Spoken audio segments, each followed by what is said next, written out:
Hello, everybody. Welcome in. It is a Wednesday. That means only one thing. It's time now for Supernatural News and Parashare. It's Darkness Radio on a Wednesday. I'm your host, Tim Dennis. With me is our co-hostess. She's intelligent. She's witty. That's the same thing, isn't it? No, it's two different things. She's also got a great sense of humor. She's easy on the eyes. And ladies and gentlemen, she has not one, not two, not three, but 4 different books out at the same time. I think it's because I believe her publisher likes to kill trees. I think they said that in a press release once. I'm not quite sure. It could be. The Hindustan Times once said, Jessica Freeburg wants to kill our charts. She wants to own our charts. She wants our charts renamed in her image. Please stop this American at once, I believe is what they said. We said, no, she's going to assault your charts from now until the end of time. Ladies and gentlemen, here she is.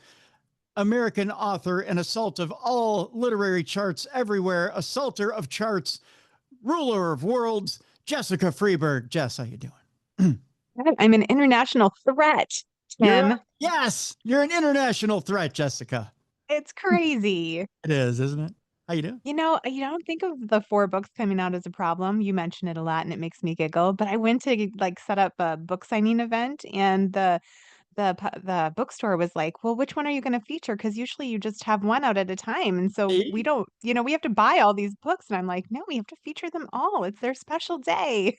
No, see, I told you it was going to be a problem. Yeah, just a little bit of a problem. I convinced them though. So all the books will be there. But yeah, it was a conversation piece. And I was like, I'm going to have to tell Tim he's not totally wrong. See, I'm telling you, as a guy who knows marketing, Yeah. You got to tell your publisher this now. You got to go back to your publisher and say, see, this crazy guy I work with. He said, yeah, got to listen to Tim. Yeah, there'll be 3 more of them out next year at the same time. So I'm afraid we're just going to have to keep dealing with it. So you got to go back to your publisher and say, one at a time, this crazy guy I work with says one at a time. And it turns out he's right. See, he's right. See, now the bookstore says one at a time. So it's just the way the cookie crumbles, right? That's right. Yeah. So that's and let's face it, not that I'm trying to flex on your publisher. That's how the big guys do it with me. I don't see them coming to me and saying, here's 2 books, promote them both. They never do it. I'm just looking out for you. You know what I'm? Yes. Yeah. So there you go. All right, I've digressed enough. So next week I'm going to meet with your publisher. I'm just going to say, I'll have my agent set up the meeting for you, Tim. There you go. Yeah. Have your agent broker a meeting with us, and I'll tell him, listen, normally I charge $1 million for stuff like this. For you, I'm going to do it for free for once. Ooh. It's called staggering. We're going to stagger. It's the one time I'm going to give you this advice. And then solid advice. And then we're just going to go from there. All right, on with the show, folks. We got a big show today. Lots of great stories today. Lots of interesting stories today. Including drones are back in the news. But now countries are saying that they aren't necessarily supernatural. We'll talk about that today. There are potential alien visitors that are in the news as well. We'll talk about whether or not scientists have actually found alien life. That's in the news today. A lot of you have sent me the story about AI being a drummer and how it sucks. Yes, we'll talk about that when we get to AI news today. It's kind of a funny story. I may even post the story so you guys can watch the little AI drummer boy that sucks to high heaven. Bigfoot remains in New York State. A man claims to have found him. We will talk about that as well. We'll talk about the mini-loch-ness monster look-alike that was found in Arizona around 220 million years ago. That story is out there as well. There's a mystery out there as 3 people were found shot in the California desert. We'll talk about that mystery. We'll also talk about why people embrace conspiracy theories, because that's an interesting story as well. Why do we let our minds drift to conspiracy theories? And we'll tell you in our palate cleanser about, ladies, the ultimate man. Ooh. He has one trait you're going to love, And I'll tell you, it's not safe for work. I'll just tell you that much right now. You're going to say, Tim, you are disgusting by the time I'm done with this show.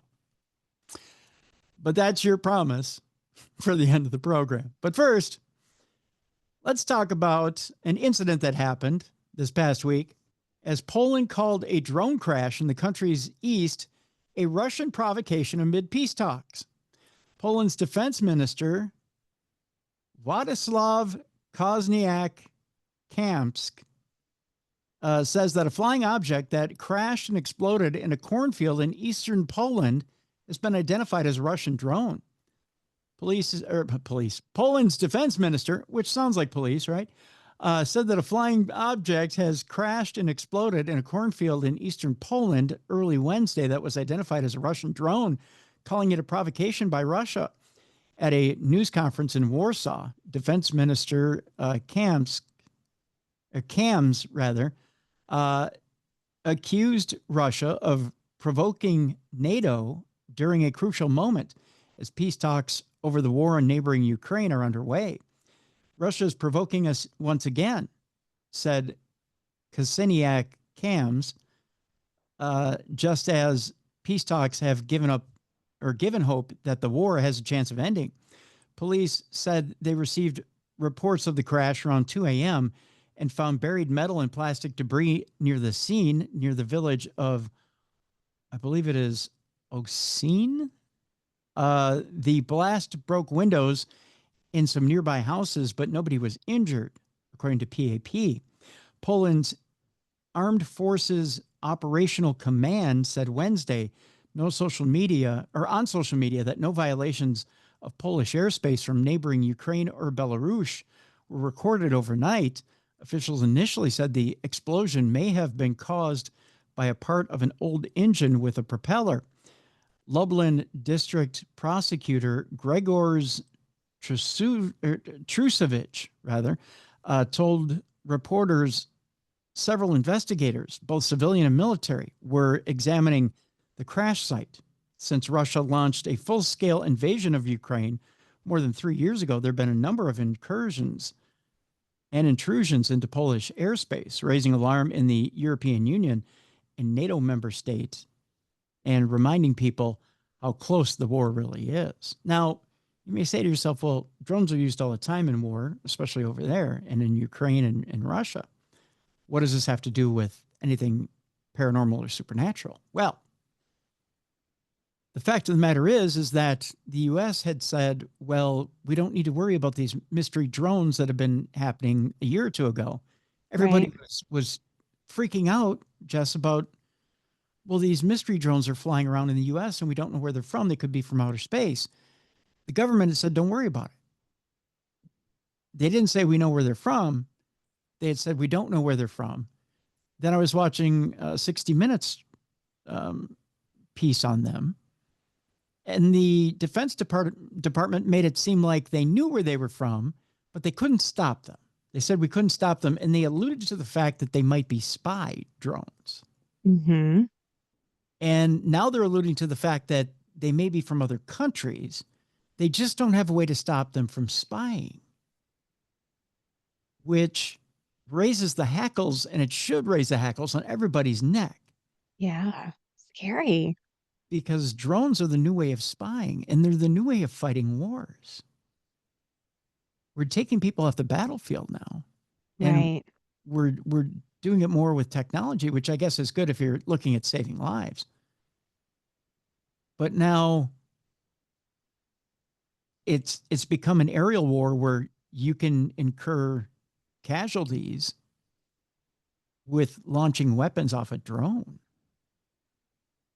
Yeah, my son was telling me about watching a video where a drone in the Ukraine-Russia war was flying overhead, and you just see all of these people like inside of this tank suddenly like pile out of it super fast, and then the drone goes into it and the tank explodes. Right. So they're definitely using them as weapons, Yep. reducing casualties on the side that's, using them, but probably increasing casualties on the side where they're using them to kill people, right? Yeah.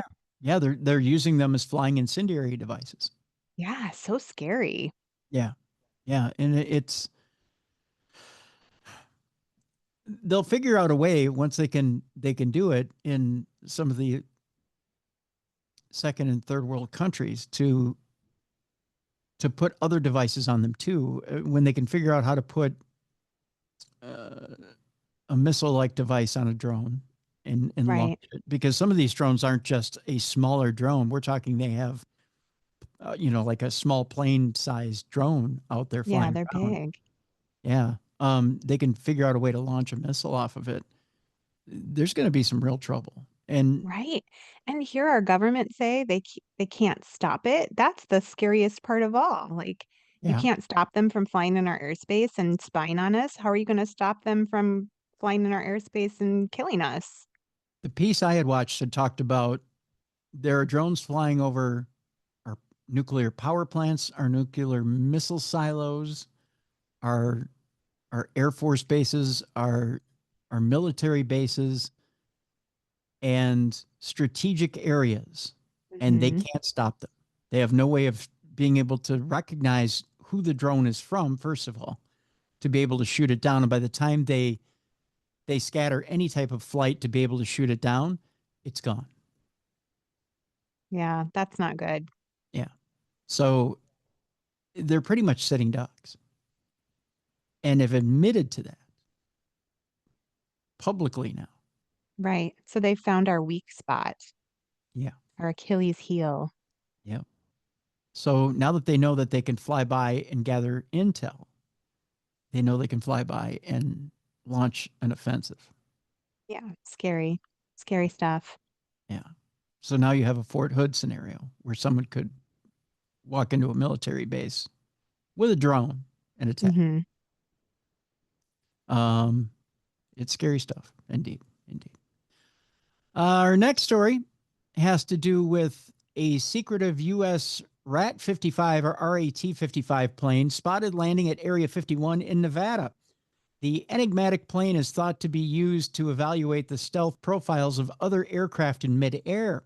While nobody is quite sure exactly what goes on at the secretive Area 51 facility in Nevada, what we do know is that it has played an important role in the development of stealth aircraft over the years.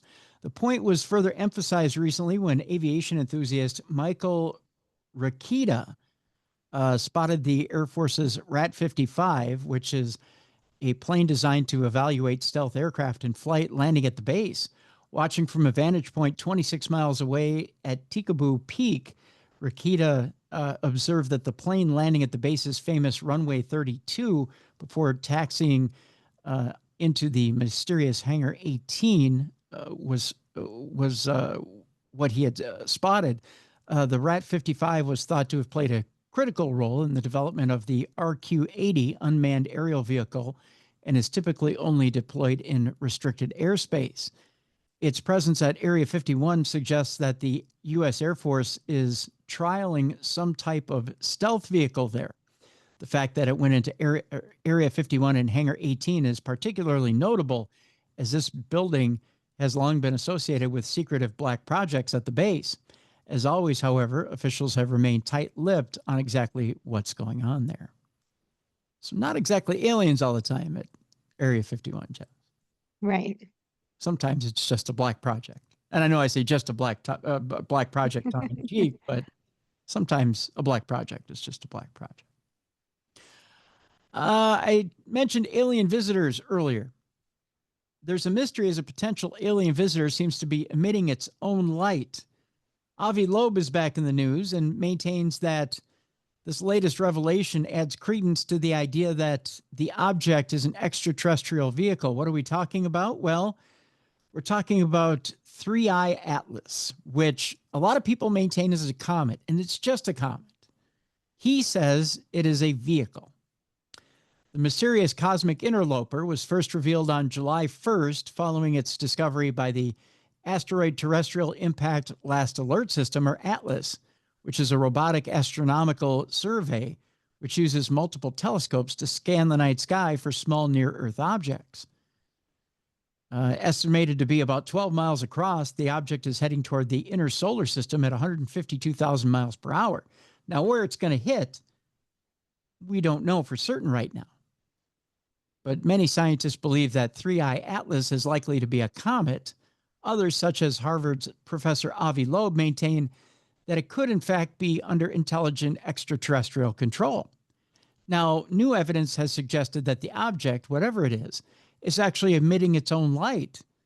This, according to Loeb, could mean that it is in fact a lot smaller than previously thought, perhaps as little as 100 meters across. The Harvard astronomer believes that this adds further credence to the idea that this is an artificially constructed object, perhaps an extraterrestrial vehicle with a nuclear core. A natural nuclear source could be a rare fragment from the core of a nearby supernova that is rich in radioactive material, Loeb wrote. This possibility is highly unlikely given the scarce reservoir of radioactive elements in interstellar space. Alternatively, 3I Atlas could be a spacecraft powered by nuclear energy, and the dust emitted from its frontal surface may be from dirt that has accumulated at its surface during its interstellar travel. This cannot be ruled out, but requires better evidence to be viable. Now, I don't know. Professor Loeb has swung and missed a couple of times on stuff like the little globes or globules that have fallen to the bottom of the ocean. Yeah. And nothing but metal globes. There have been other things that he's called alien that necessarily haven't been alien. And the U.S. government has said that we're likely to take the Jupiter probes and turn them around and take a look at this comet that we know is a comet for certain. But as he thinks, maybe an alien ship. He also thought Oumuamua, which is an asteroid, was also an alien ship as well, that he said had a sail, and I don't think has a sail on it. I don't know, Jess. Do you think he's swinging again at nothing? I'm afraid he might be. I want to believe, and I want it to. I mean, I do believe, but I want it to be. I want to see it happen in my lifetime where we actually get proof of it. But I think it might be another swing and a miss. The thing that tells me that this might be just a comet it is heading in a very straight direction. There's not much variance. You would think if this were a spaceship that it would veer at some point, but it really is heading in a straight direction with not much. It's not steering very much in one direction or the other. It's not veering off course. It's not steering around things. It's taking stuff head on. It's traveling as a comet would travel. Yeah. So what makes you think that a spaceship would do that? Right? Yeah. And just hit things in its path, even if it could. Yeah. You would think if it were to see something major ahead of it, it would veer off course or veer around it, or if it had an intelligent pilot behind it. I don't know. I just, plus, we have all these theories that by now, and if something were going to traverse the galaxy, it wouldn't do it through conventional means. It wouldn't do it through physical means. It would probably do it by traversing dimensions rather than by doing it through, hard space travel or physical space travel, using an actual engine to propel it through the galaxy, right? It would hit a wormhole and come out through that wormhole to this part of the galaxy rather than, traveling through actual space at that speed. I don't know. Our next story is talking about a nearby dwarf planet that once was a prime candidate for life. New research has highlighted the likelihood that Cirrus would have once provided habitable conditions. A small icy world situated between Mars and Jupiter, Cirrus doesn't exactly stand out as the most promising candidate in a hunt for evidence of extraterrestrial life. Nonetheless, new NASA research has determined that this tiny world once offered conditions that would have been more than suitable for microorganisms to thrive. Previously, NASA's Dawn mission, which ended in 2018, discovered that several bright, reflective regions on Cirrus's surface were made up of salt that had originated underground in huge reservoirs of brine or salty water. Evidence of organic material in the form of carbon molecules was also found. The presence of water and carbon molecules are two critical pieces of the habitability puzzle on Sirius, NASA wrote. The new findings offer the third, or which is a long-lasting source of chemical energy in Sirius's ancient past that could have made it possible for microorganisms to survive. The result does not mean that Sirius had life, but rather there's likely food that was available should life have ever arisen on Sirius. The new research involved building thermal and chemical models mimicking the conditions on Sirius. On Earth, when hot water from deep underground mixes with the ocean, the result is often a buffet for microbes or a feast of chemical energy, said lead study author Sam Corville. So it could have had big implications if we could determine whether Sirius's ocean had an influx of hydrothermal fluid in the past. So, again, a little bit of juxtaposition there, Jess, but possible that Sirius might have had the conditions at one time for life. Yep. Yeah. Interesting. Yeah.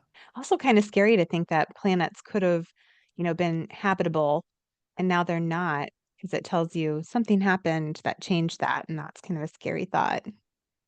Well, there may come a day, and they say, it's probably a billion years in the future, but in long after we'll be gone, or maybe we'll have future lives and be here in future lives if you believe in that. But there may come a time on this planet where this planet will be extinct. Yeah. And maybe there'll be some travelers that'll, travel by Earth and go, hey, there's that planet right there. I wonder if it ever had life on it. It's a trippy thought, isn't it? Yeah, that the Earth would be one of these planets like Sirius, where it'll be desolate, or like the moon, where it'll be desolate and without an atmosphere, and it just have outlived its usefulness, right? Or have burned out. Right. Yeah, it's scary to think that the Earth has a shelf life. Yeah, it's really a scary thought. Yeah, but it really does. If you look at it, it's, you don't think of the planet as a living, breathing organism, but it really is a living, breathing organism. Yeah. It really does. And we are really ticks on a dog's back. Yeah. And it really does try to shake us off as much as it does. I mean, That's a good way to put it. yeah. And people go, wow, violent weather patterns, and wow, this and wow, that. That's that dog trying to shake you off its back. Yeah. You sit there and go, wow, this is really inconvenient for me. But you're the tick. Right. You're the tick holding on for dear life. Sometimes you just got to be nice to the dog, if you want to hold on. Treat it with respect. Yeah. You got to pet it every once in a while and go, good doggy, because that doggy is got to keep you on there, don't bite it. And I think we lose sight of that. A lot of times we just assume that if we do whatever we want on the dog's back, the dog is still going to respond and be nice to us. You got to be kind to the dog. Otherwise, it's going to scratch, right? We're going to go flying. I don't think people take that analogy to heart very often. There is a synergy. You have to be synergistic about everything, right? There's just a give and take to everything. And sometimes you don't realize that until you're older. That, it really is a back and forth to everything. Well, now that you're officially a day older. Yeah, now that I'm officially a day older. I didn't learn that until yesterday, Jess. Yeah, this is new knowledge for me. Oh, I love it. Yesterday, yeah, I was just like plow through everything and then screw it. Yeah. Hey, yeah, I'm But learning. the wisdom that came with that birthday. Yeah. It was when I was having my cake yesterday that I was like, you know what? There's really a synergistic thing to everything. Like if I eat like epiphany. Right. I'm like, I shouldn't eat this whole cake. I should share it with somebody. And then I went, nah. So that was it. Yeah. It was a fleeting thought. Fleeting thought at that. Yeah. But it was good cake. Just saying. Yeah. Now I want cake. Should I have brought you some? I'm sorry. Yeah. Really not cool that, we live in the same state. We're just different suburbs, just a few suburbs away from each other. Yeah. Where's my cake, Tim? I'm sorry. It was Byerly's cake too. Do you like Byerly's cake? I do like Byerly's cake. Oh, I really should have brought you some. Delicious. Okay, well, next year. I'm just going to show Yeah. up on your birthday. I'll You just should. be there with a fork. You should. Yeah. Just bring a fork. Yeah. And there's ice cream too. Should I have brought you ice cream as well? Yes, cake and ice cream. You can't have one without the other. Oh, I'm so sorry. Darn it. What kind of a friend are you? I'm sorry. I'm a bad friend. I should have. But I'm glad you had a good birthday. That's Oh, the important thing. thank you. Yeah. Appreciate that. Yeah, appreciate that. Thanks. Oh, our next story. Yeah. Our next story. A black moon is coming. And no, that's not Diddy mooning us for his after he got out of jail. No. But what exactly is that? Well, an astronomer by the name of Laura Nicole Dreesen is telling us that we need to take a look at some of the different type of lunar events that are coming up. She says there's a lot of buzz online about the August black moon that's happening later this week. Actually, Jess, I'm just going to paint my ass black and show it to everybody out. Just happy birthday to me. Boom. Yep. Here's your black moon. Here's your black moon. The things you do when you get older, right? You just don't care anymore. That's what I'm going to do. Well, you probably heard of a blue moon before. It's where I paint my ass blue and show you that. That may be the first time you've encountered its ominous sounding counterpart, a black moon. You're not alone. In fact, neither blue moon nor black moon are astronomical terms. They describe the moments within the lunar calendar and our calendar year when they fall out of alignment. So what is a black moon? Well, the current definition has nothing to do with the actual color of the moon. We start by defining some key lunar terms. The moon is full when its whole face or disk is illuminated by the sun. We typically get treated to a nice, bright, full moon at night when the sun and moon are opposite each other with the earth in between, or when someone's been drinking and they just drop trout. That's a full moon as well. Just figured I'd clarify that, right?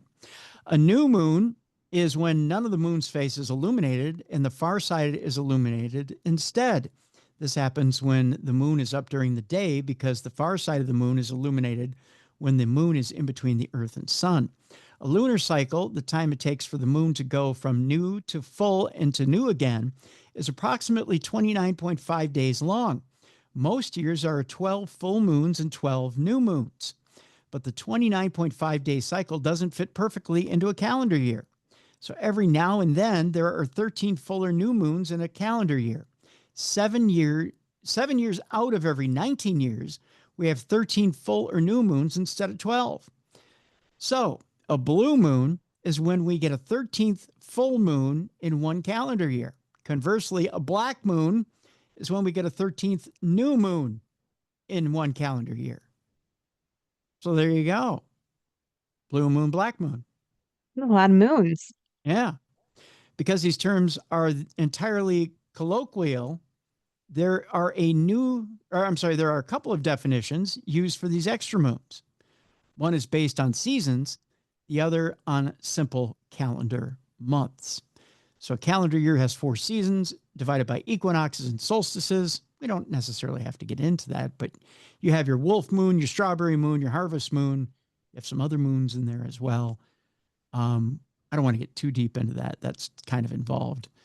But essentially, that's what a blue moon and a black moon is. So the blue moon, again, 13th full moon in a calendar year, black moon, 13th new moon in one calendar year.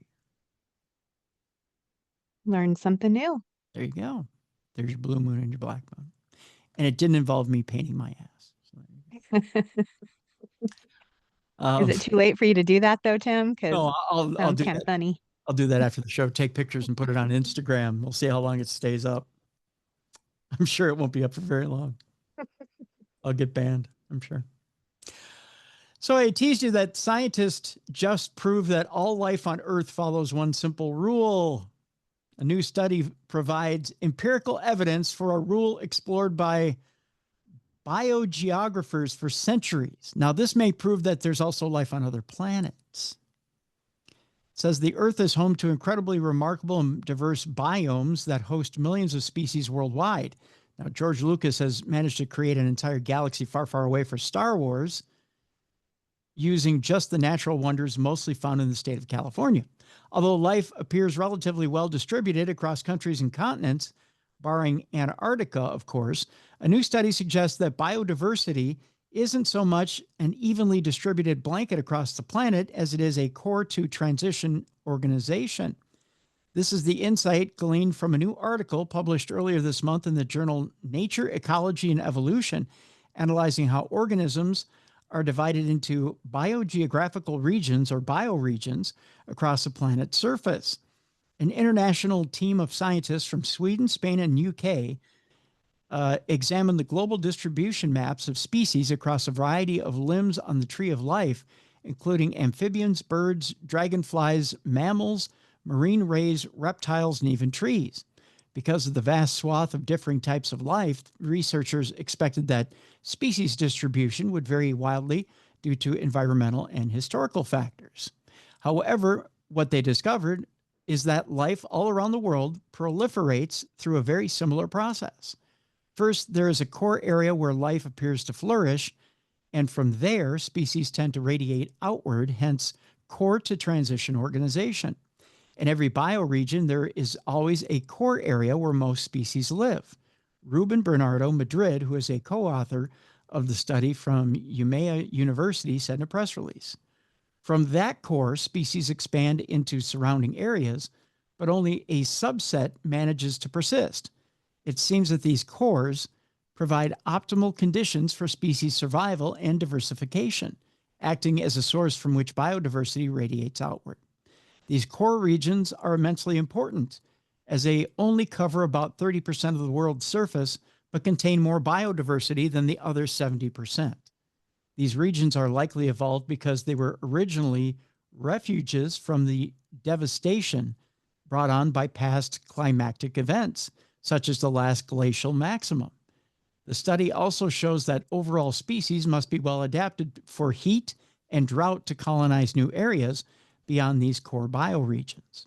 The predictability of the pattern and its association with environmental filters can help us better understand how biodiversity may respond to global change. Joaquin Calatayud, who is a co-author of the study from Rey Juan Carlos University, said in a press statement. Of course, this core to transition organization idea isn't a new one. Biogeographers have largely illustrated this phenomena over the centuries, but this is the first time that empirical evidence has confirmed these long-standing suspicions. Understanding the relationship between life and these bioregions can help inform conservation decisions while predicting how certain species may respond to new type of climatic uncertainty, which is anthropogenic climate change. So, in short, there's always these little areas which spawn out. I can't make it any more simple. It's fascinating. You simplified it. I understand it now. There you go. There's always small areas that spread out into larger ones, which could happen on other planets. It could happen the exact same way on other planets. So there you go. All right, with that, we're going to take a break. When we come back, we'll tell you, one, why the godfather of AI reveals the only way humanity can survive super intelligent AI. But for once, Jess, we're going to tell you why there may be some hope here. It may be a positive AI segment this time. Oh, that would be nice. How do you like that? I like that for a change. We may go in a positive direction for my birthday week. We should. So you're such an optimistic fella. We might. I'll think about it. I have an interesting story here that may shock some of you. Past life memories and having those past life memories may be linked to a striking rate of mental health struggles. Ooh. Have you had any past life memories yourself? I don't have any past life memories, but I do think that it makes a lot of sense. So I tend to lean toward believing that we have multiple lives, but This article got me thinking about something. We'll talk about it when we read the article. And it has to do with hypnotherapy. And should we dig into those memories? Does it dig up mental illness? Does it bring up trauma that maybe we shouldn't dig up? Maybe those are lessons that we were meant to learn in our soul and leave behind. Right. Maybe digging up those lessons is digging up trauma we don't need. Ooh, I'm interested in this article. I can't wait to hear about it. Yeah.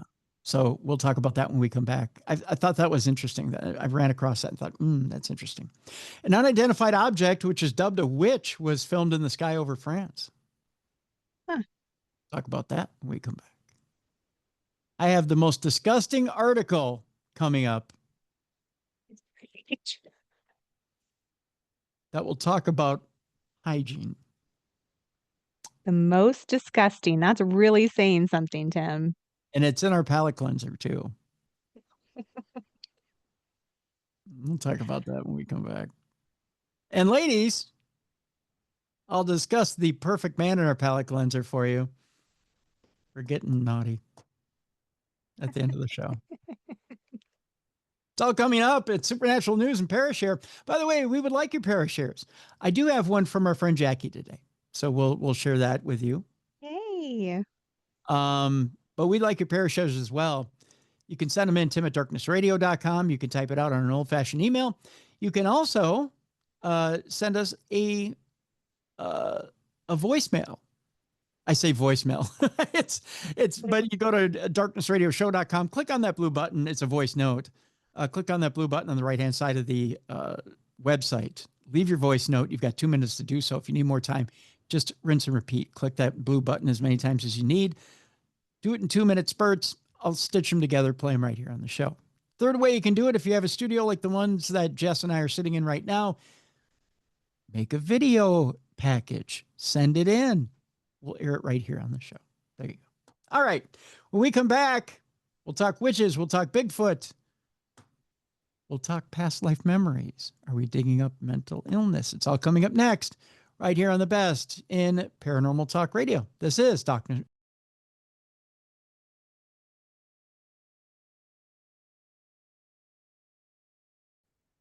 Welcome back to the best in paranormal podcasting. This is Darkness Radio. I'm your host, Tim Dennis. My co-host, Jessica Freeburg, is here. It is a Supernatural News and Parashare Wednesday here on the big program. Jess, I got to tell you a little story before we launch into our next segment. So I'm sitting out on the porch. Mm-hmm. Had a hard summer this summer. Although I got my Spuddy back, my little Spuddy buddy. She hasn't made many appearances this summer. Oh. I don't know what her deal is. Although she made a grand appearance, she's been a little shy this summer, right? Hasn't wanted to come out much this summer. She's getting used to being waited on. I know I told you about the little pink bunk bed I got her. Yeah. Enjoying that. She's enjoying the bed. She's a princess. She is. She's a very spoiled little princess. She likes her treats in her bed. I know. I'm so pathetic. I'm feeding a chipmunk treats in her bed. I need a psychiatrist. No, it's the sweetest thing ever. I love it.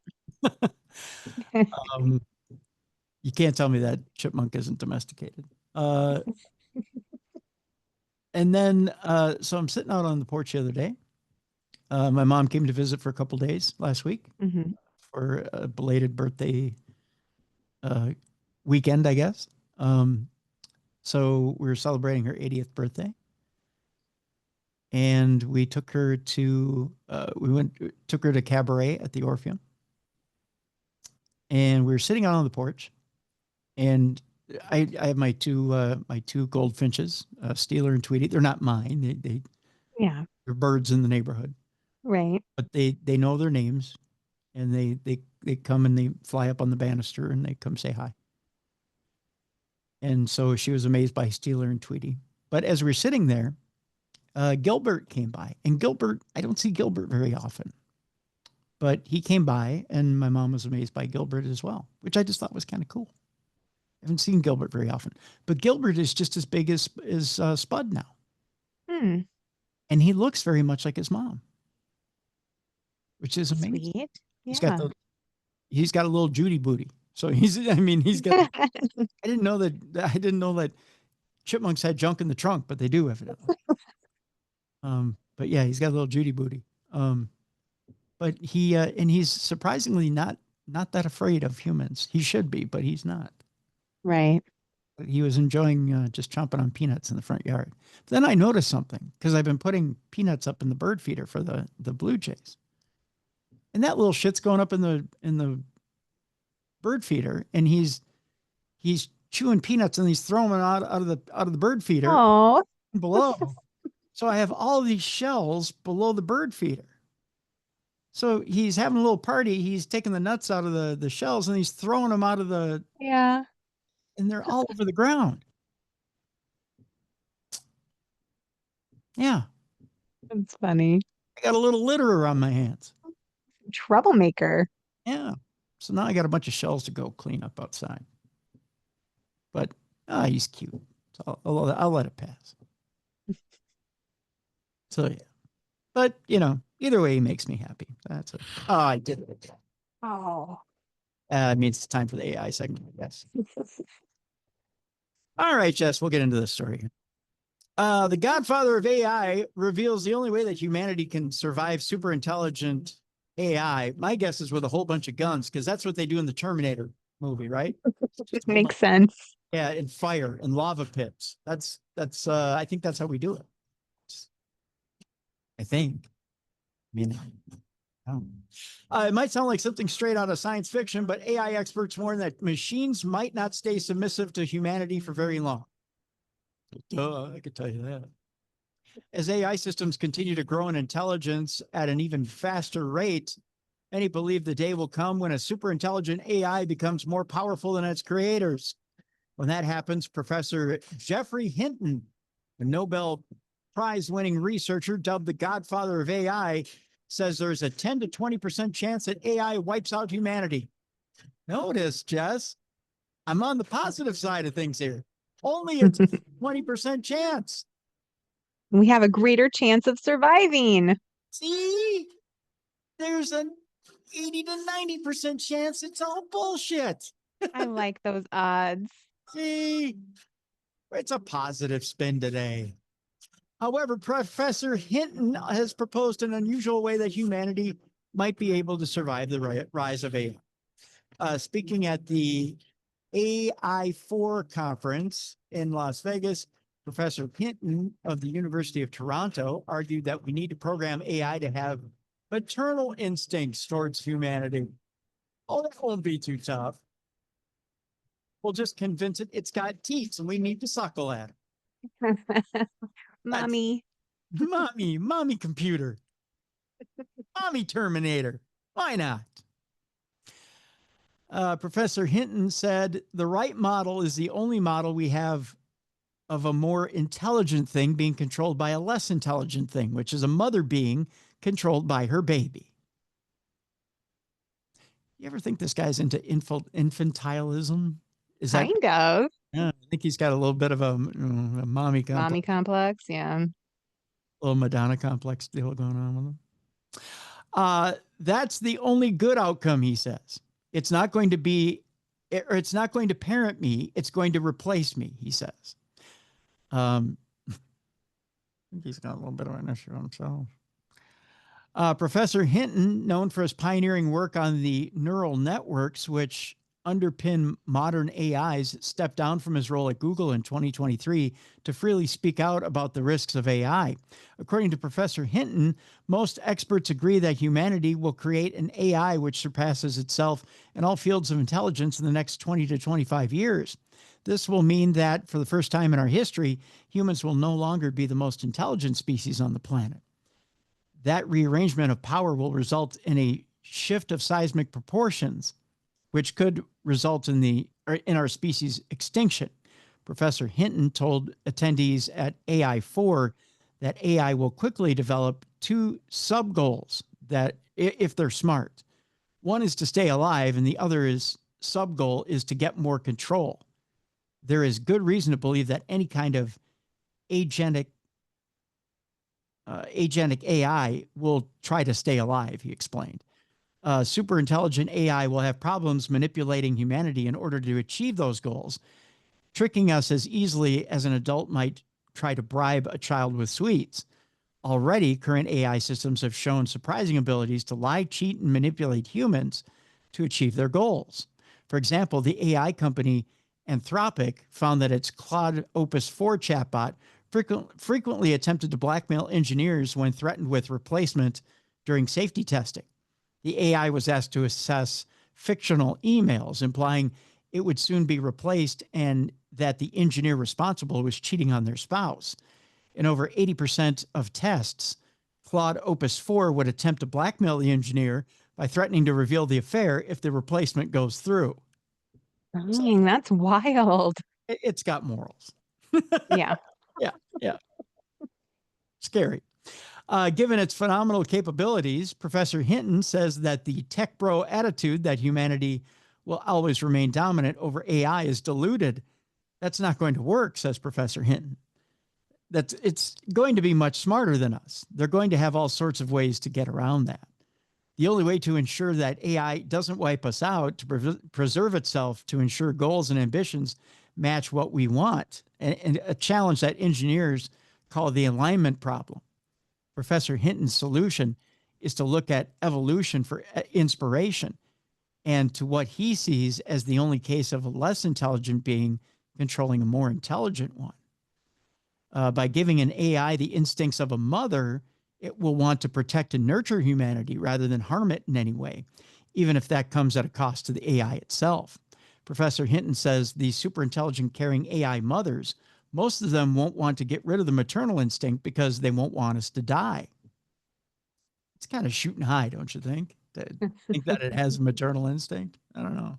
It's all just so trippy to try to think about it and wrap my brain around it. Yeah. Speaking to CNN, Professor Hinton also warned that the current attitude of AI developers was risking the creation out of out of control AIs. People have been focusing on making these things more intelligent, but intelligence is only one part of a being. We need to make them have more empathy towards us, he said. This whole idea, but empathy is a feeling, and you're asking a machine to have feeling. Well, but even just saying that it's gonna wanna take over the world is a feeling. Like, it's an emotion to want to control something. Yeah, It's outside the realm of computer. right, So that doesn't really make sense to me either. right. Yeah. Yeah, it has to be programmed in that it wants to take over. Right. Yeah. This whole idea that people need to be dominant and the AI needs to be submissive, that's kind of a tech bro idea that I don't think will work when they're much smarter than us, he went on to say. Key figures in AI, such as OpenAI CEO Sam Altman, who once called for more regulation on the emerging technology, are now fighting against overregulation.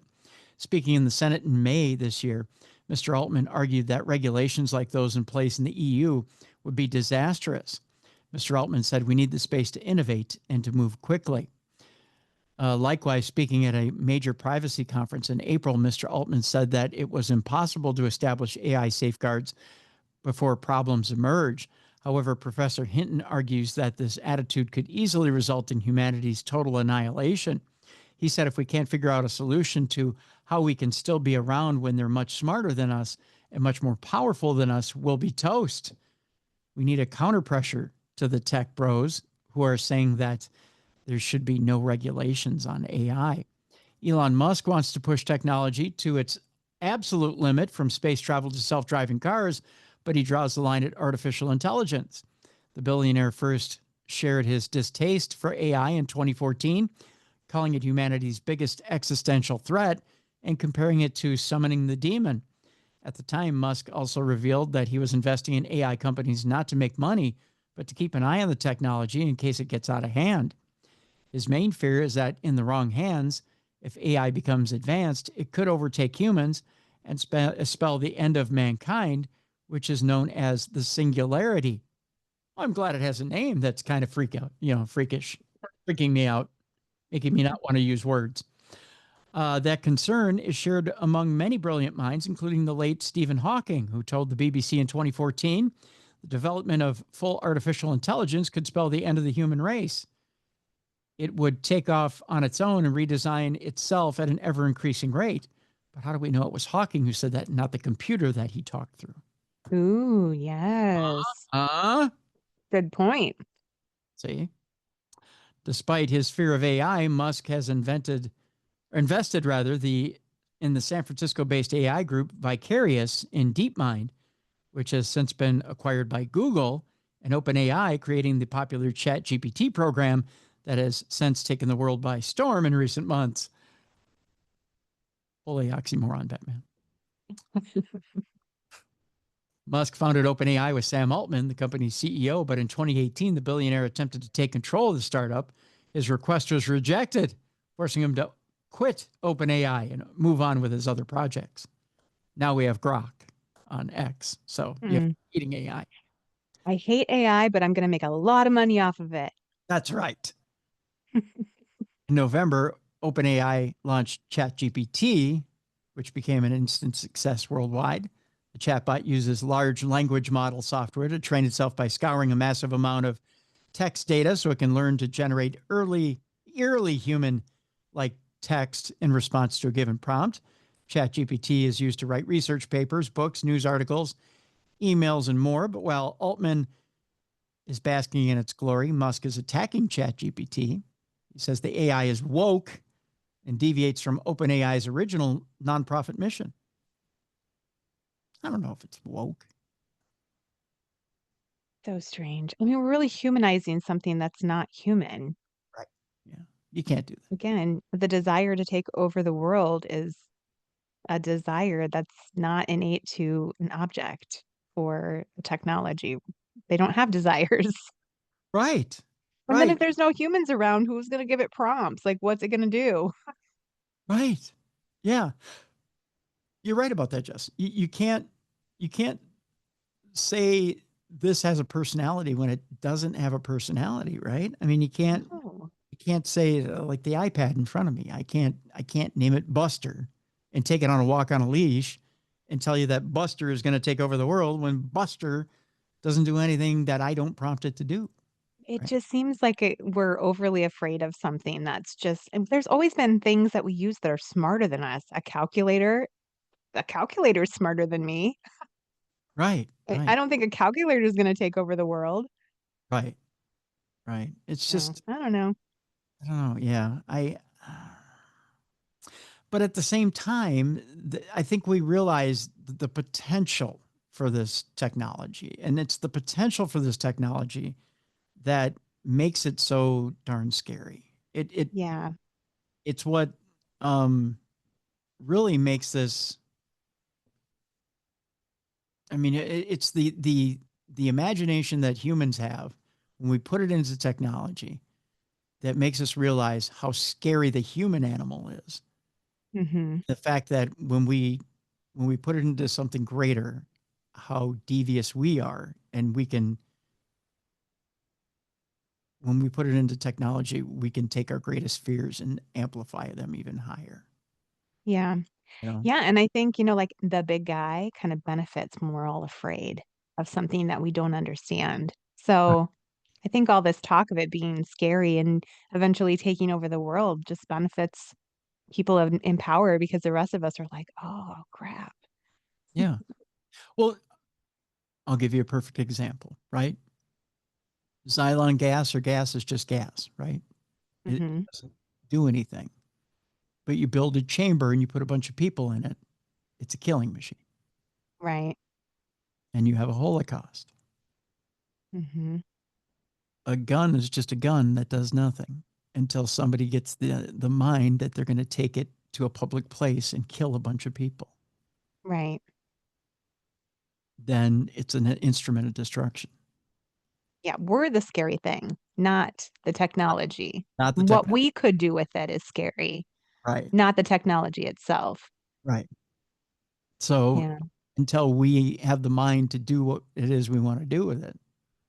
But it's the fact that we all recognize that there's this part of us that lies deep inside each and every one of us that, well, you know what? We could abuse this and we could abuse it greatly. Hmm. Well, now it's time to face the music. How greatly is someone going to want to abuse it? Because it's not that we don't trust ourselves. We always implicitly entrust ourselves to use this with great good. We all think we're great. We all think we're good. We all think we're going to use it perfectly. It's that guy over there that I can't trust, Right. right? Yeah. knowing that someday you may abuse it. Right. It's like sending your kids out in the car to drive. I'm not worried about your driving. I'm worried about the other guy. Right. You're Right. a good driver. I trained you well. It's the other guy you have to worry about. Right.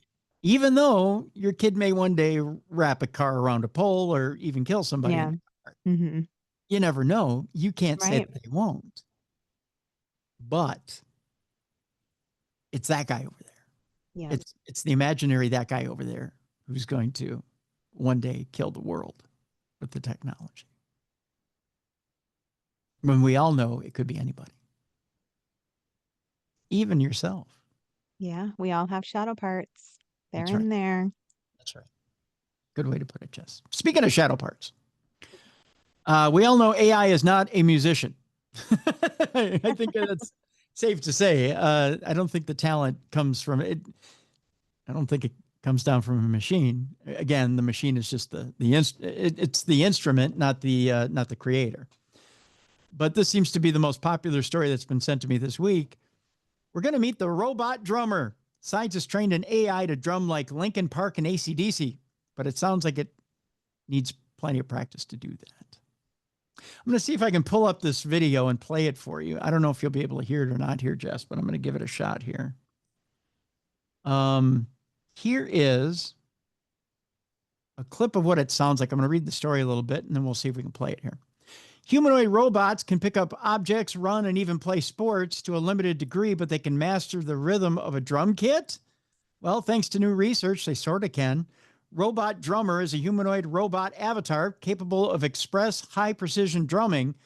Scientists at the Politeniso di Milano said in a new study uploaded July 15th to a database.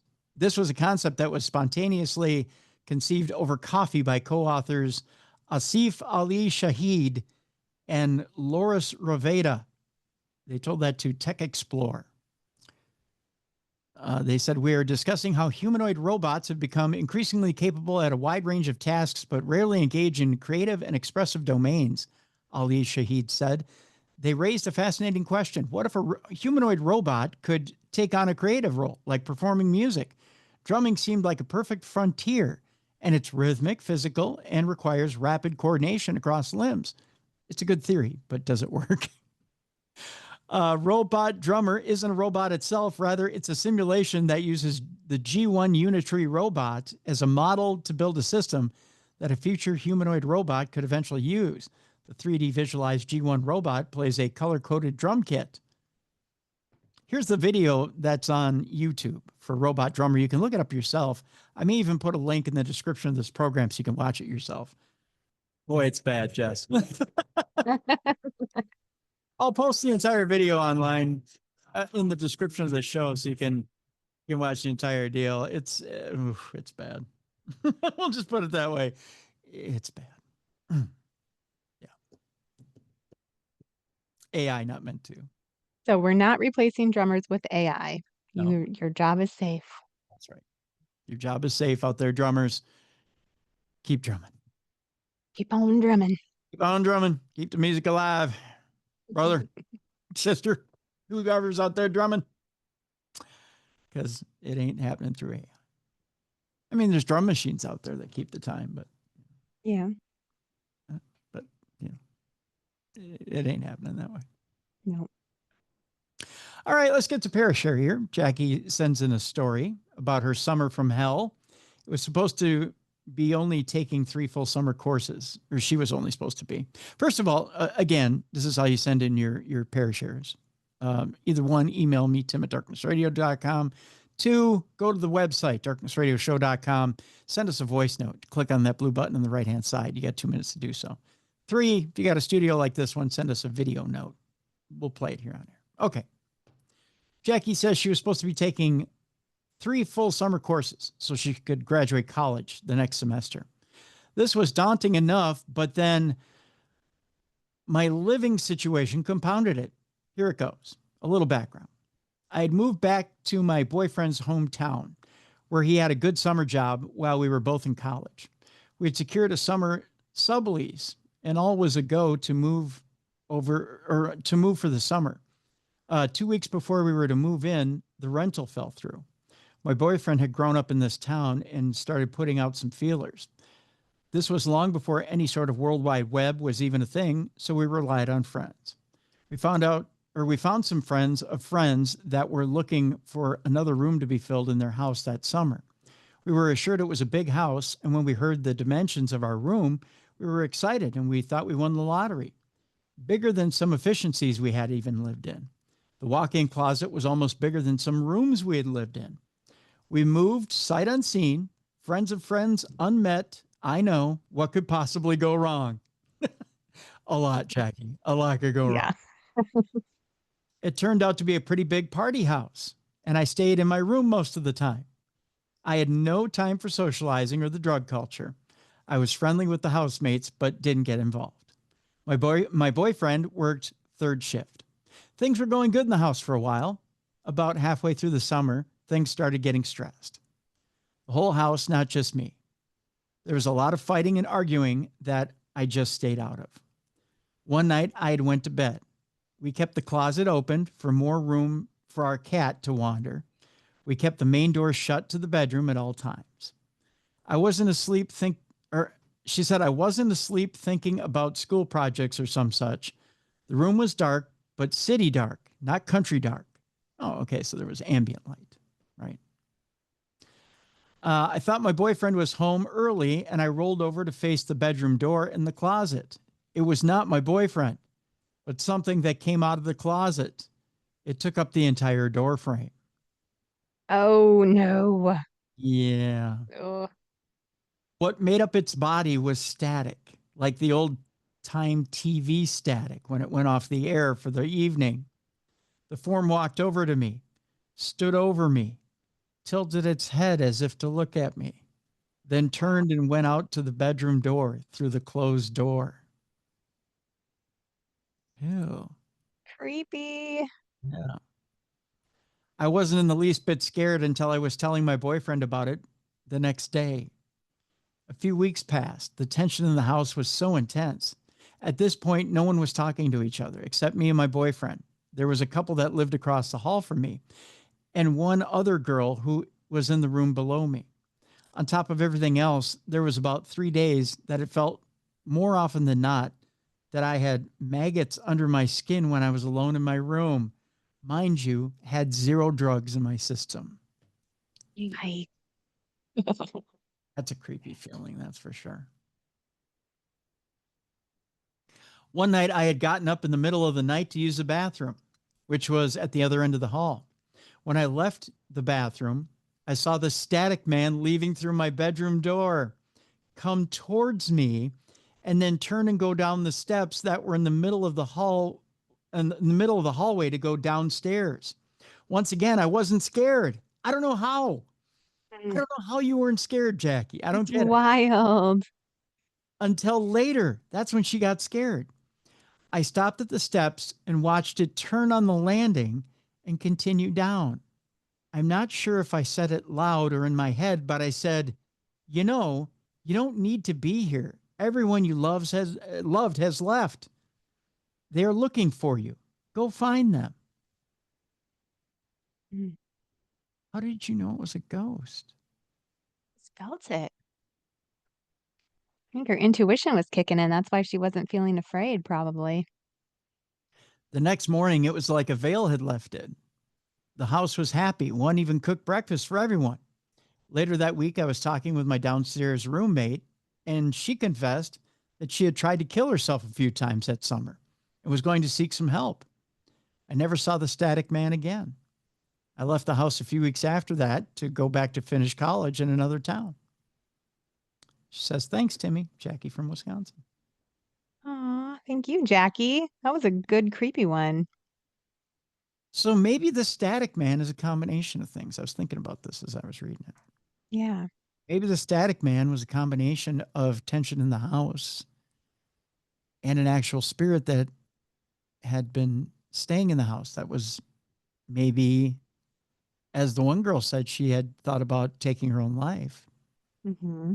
Maybe it was a spirit that had taken its life in that house. Yeah. not the energy of the people in the house and arguing the tension was making it able to form more fully. Yeah. And Mhm. the static look was the ball of stress or tension that Mhm. spirit had been feeling before it killed itself. And it manifested the way that you had seen it, Jackie. Yeah, Yeah. Interesting story, though, Jackie. Thank you. good stuff. I love Parashare so much. Yeah. Yeah. Good stuff. Again, send it in to us so we can read more of your stories here on the show. All right. Got another interesting story here, Jess, about having past life memories linked to striking rates of mental health struggles. This got me thinking. We'll talk a little bit about it after we read this story. The story comes out of Brazil. Nearly half of Brazilian adults who report past life memories screen positive for symptoms of depression, anxiety, or PTSD at rates higher than many high stress groups. 71% reported childhood phobias, far above typical rates, with most persisting into adulthood. Some linked fears to how they believed they died in past lives. While unusual desires and phobias predicted poorer mental health, spirituality and positive religious coping often improved outcomes, suggesting faith can buffer distress. So there's also some positivity here about spirituality. Right. Right. Now, adults who say they remember previous lives are reporting unusually high levels of mental health disorders at rates far above what is typically seen in the wider public and even in many high stress professions, according to new research from Brazil. Um, the the national, sorry about that, my screen jumped there. The national survey of 402 adults found that nearly half screen positive for common mental health symptoms such as depression and anxiety, while most 4 in 10 showed signs of post-traumatic stress disorder. By comparison, past studies of trauma survivors have reported lower levels of PTSD. For example, 17.8% in Gaza, 28.4% in Cambodia, and 37.4% in Algeria. Brazilian firefighters who regularly face dangerous and traumatic events showed rates between 3.5% and 12.9%. Wow. To give you a baseline, Mhm. all right? The researchers caution that these are screening results, no formal diagnosis, but they emphasize that the unusually high rates deserve closer attention.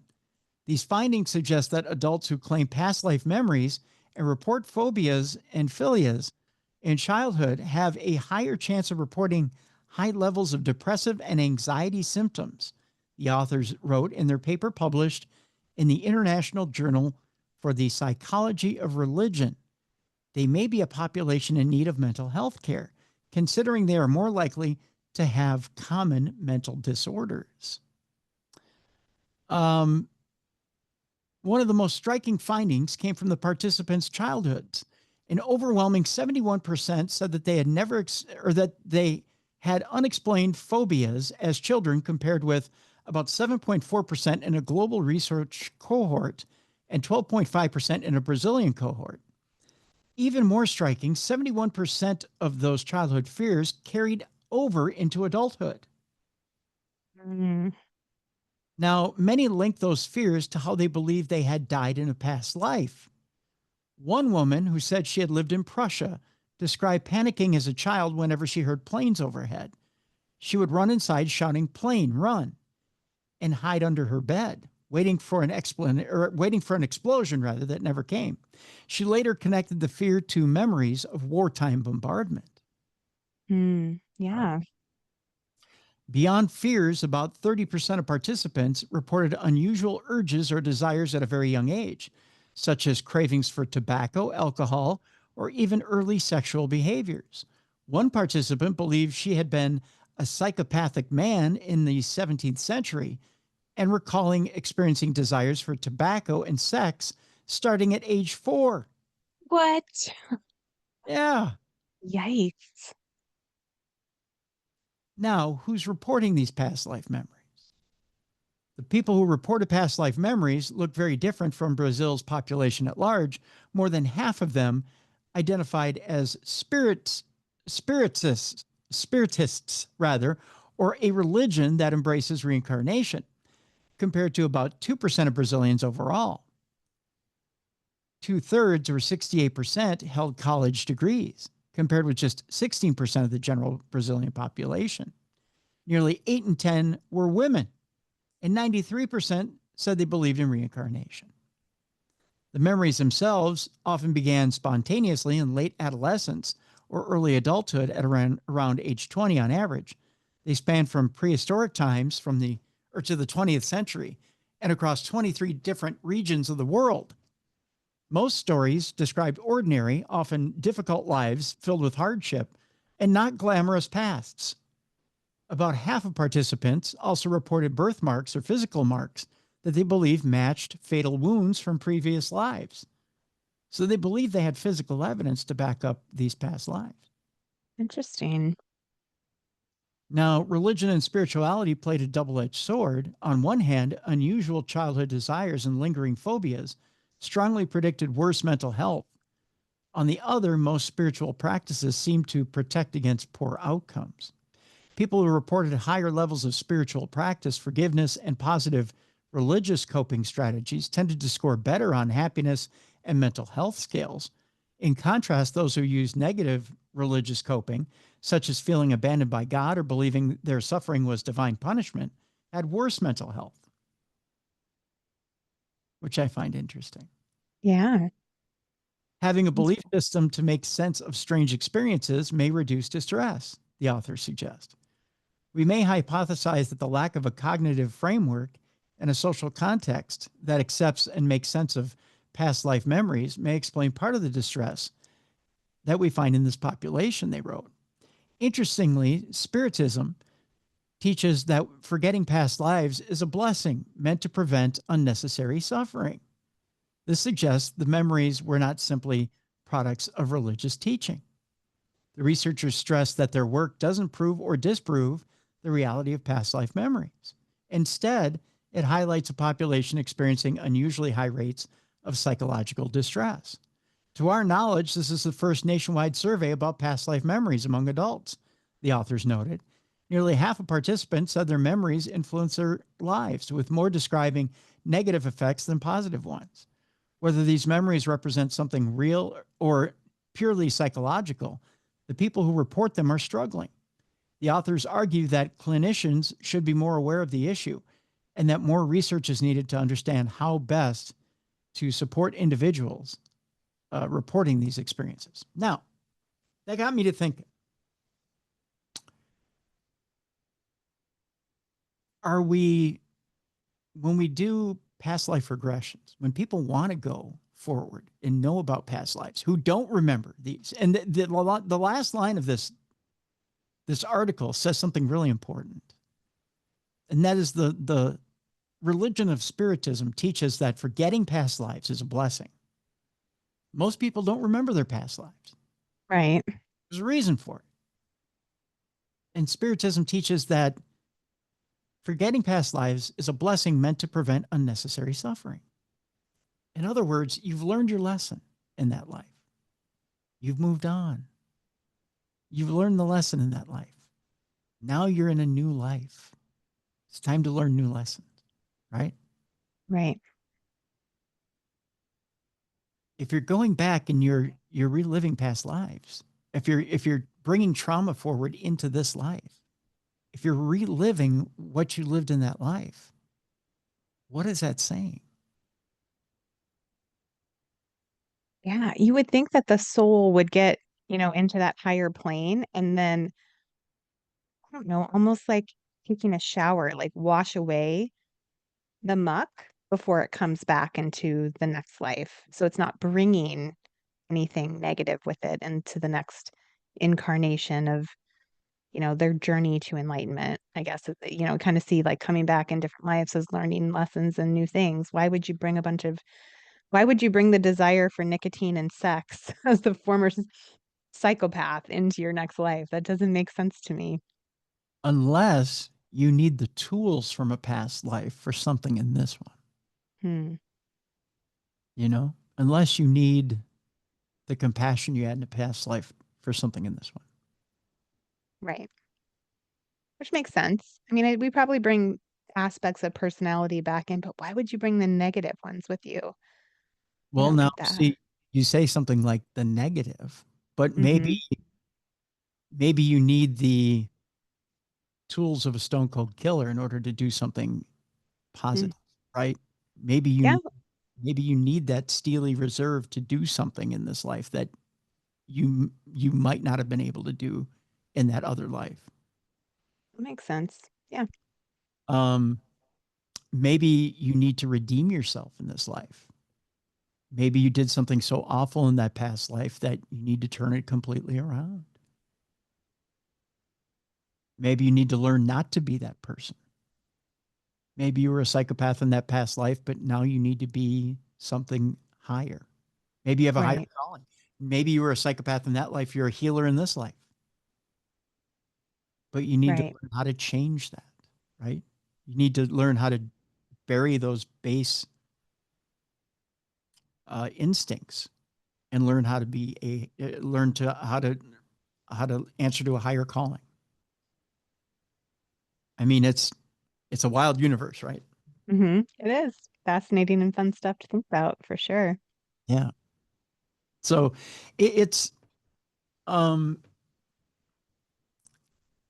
but yet when you get those gifts of being a like say a healer, let's use that example, right? Mm-hmm. You're a healer and you have to heal people, but yet you were a psychopath in that past life.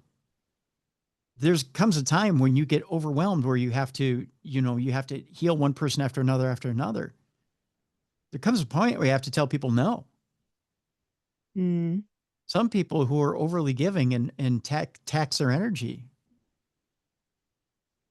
healing one person after another after another after another, eventually have to put on the brakes and tell people enough. I got to go rest. Some people can't do that, especially healers. They don't know when. Right. Right. Sometimes having that steely reserve and going, hey, disappear. I got to go recharge. Mm-hmm. That's when that comes into play. Being able to find that balance that a healer needs sometimes requires having a colder side. No, that makes sense. So being able to find balance, sometimes having that darker side is necessary. Yeah. And you can be like, back off. I was a stone cold killer in my past life. Gonna go take a nap.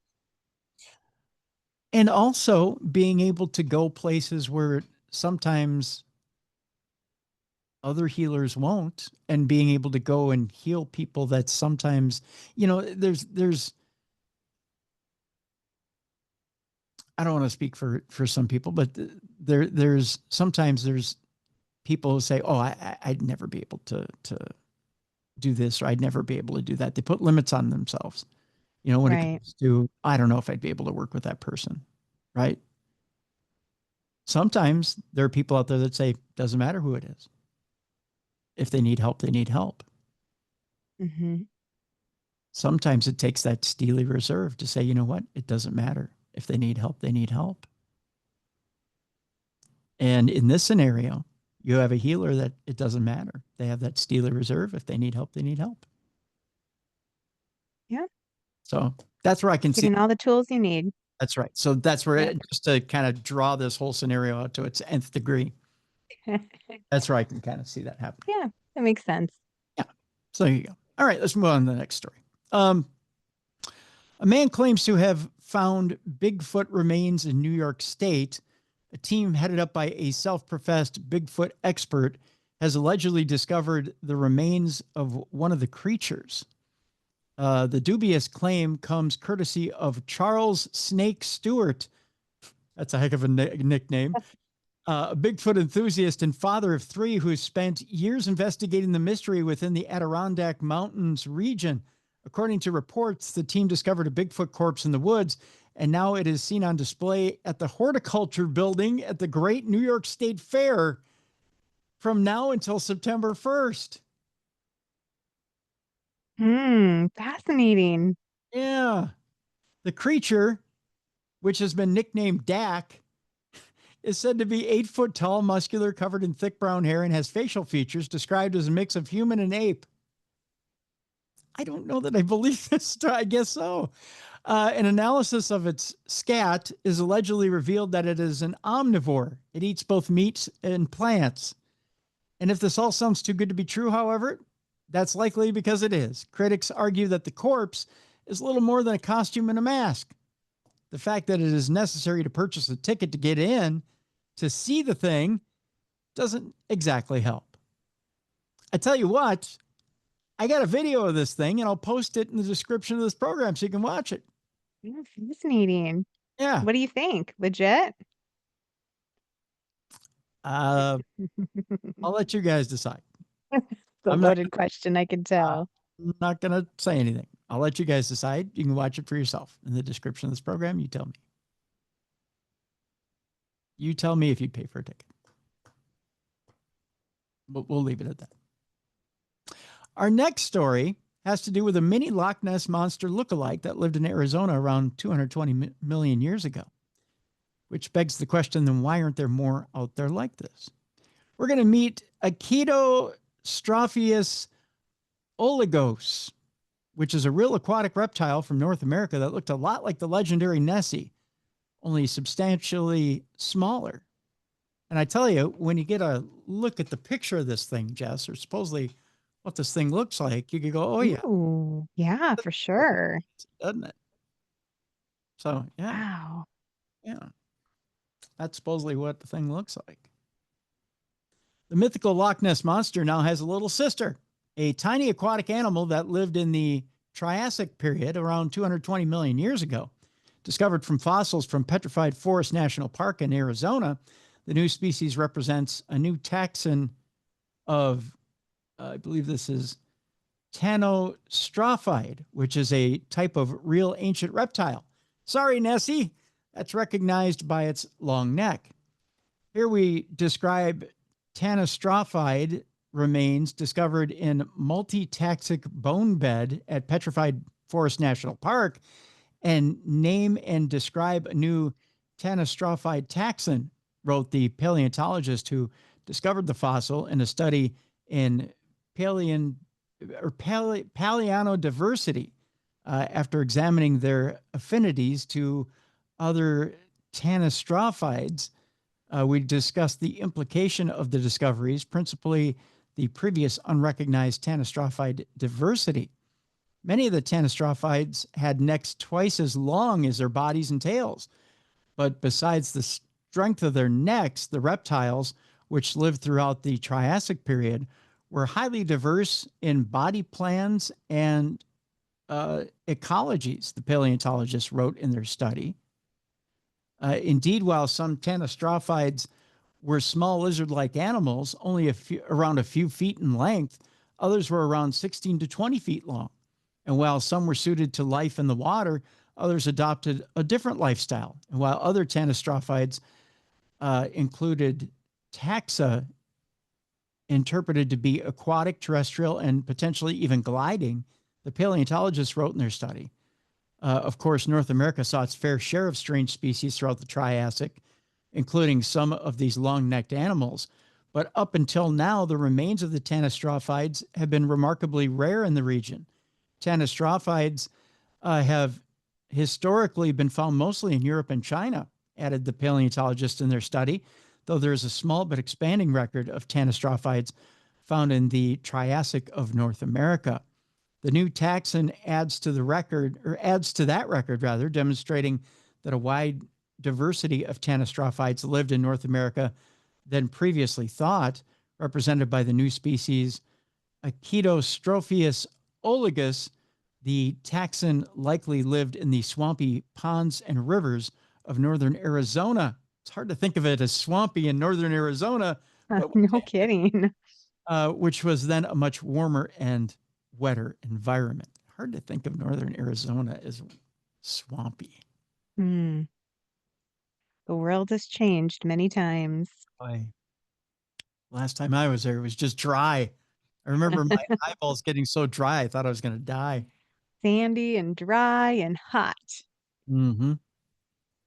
We go from Tanastropheus oligus to Pokemon like whales in Australia. Australia was once home to a species of tiny Pokemon like whales.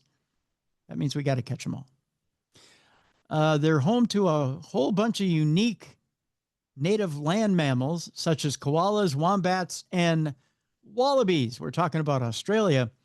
These fur balls evolved in isolation on this island continent and have become Australian symbols. But between 27 and 23 million years ago, the coastal seas of Australia were also home to sea mammals found on almost nowhere else. And we're talking about whales, but not just any old whales. These creatures were among the strangest of all whales, called mammal. Let me see if I can get this right. Mammalon. Oh, this is a hard word, Jess. Let me sound it out. Okay. Mammalodontids. There we go. Mammalodontids. Nailed it.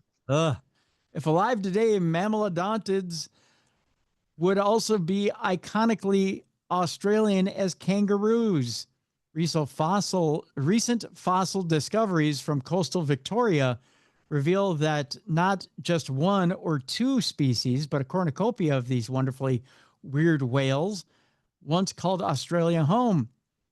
On the recent find, a roughly 25 million year old fossil of a newly named whale species. Oh boy, this is a name too. Janjustus Dillardi. Wow. Joins their bizarre ranks. Why can't they name it something like Bill? That would be fun. Their discovery was published recently in the Zoological Journal of Linnean Society. And by there, I mean Eric Fitzgerald and I believe it is Ruaird Duncan are their names, these scientists. Today, some of the most iconic whale species, such as blue and humpback whales, are baleen whales. These ocean giants have hair-like structures in their mouths called baleen to filter plankton, their main food source. By contrast, mammalodontids were small-bodied, no longer than 3 meters, big-eyed, and had short jaws lined with teeth. How would you like to run into the cutest little whale ever and then it bites down on you? It'd be horrible. Scary. Despite this description, we know that mammalodontids were in fact baleen whales. That lacked baleen. So they didn't have baleen, but they had teeth. They were like an offshoot from the main evolutionary branch, leading to today's toothless giants. All mammalodonted fossils date from the late Oligocene epoch, 27 to 23 million years ago. And 3 out of 4 named species have been found on Victoria's Surf Coast, southeast of Melbourne. The first mammalodonted was found in 1932, and in 1939 was given the name Mammalodon colliavari, rather. It had blunt jaw bones with extensive blood and nerve supply for face and lip muscles. Curiously, the teeth were worn down to the gums. I can relate there. Suggesting that it was fed by slurping prey, along with abrasive grit from the seabed. In 2006, local naturalist Stom Hunter found the first fossil of the species, later named after him, John Justus Hunderi. Never an easy name in any of this stuff. This whale sported a robust triangular snout with sharp teeth and powerful jaw-closing muscles. And Mammalodon's skull proclaims, "I'm a sucker," he says. The skull of Jan Justus screams, "Biter and ripper." You biter and ripper, you brought her. It's about as heavy, it's about as heavy metal as whale skulls get, he says, departing radically from those of other whales. Although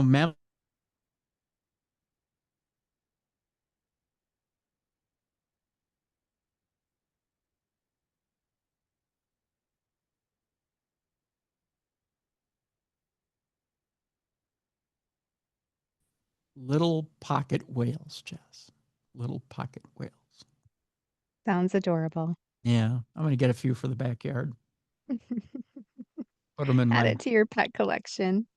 put them in the fairy garden. That'll be fun. Fairies can ride them around. All right. There's been an unidentified object dubbed a witch filmed in the skies over France. I imagine it looks like something out of Wicked right there. Just Oh, flying. by golly, look at that. Does look like a witch riding on a broom. It was me. It was you. How's us out for a cruise?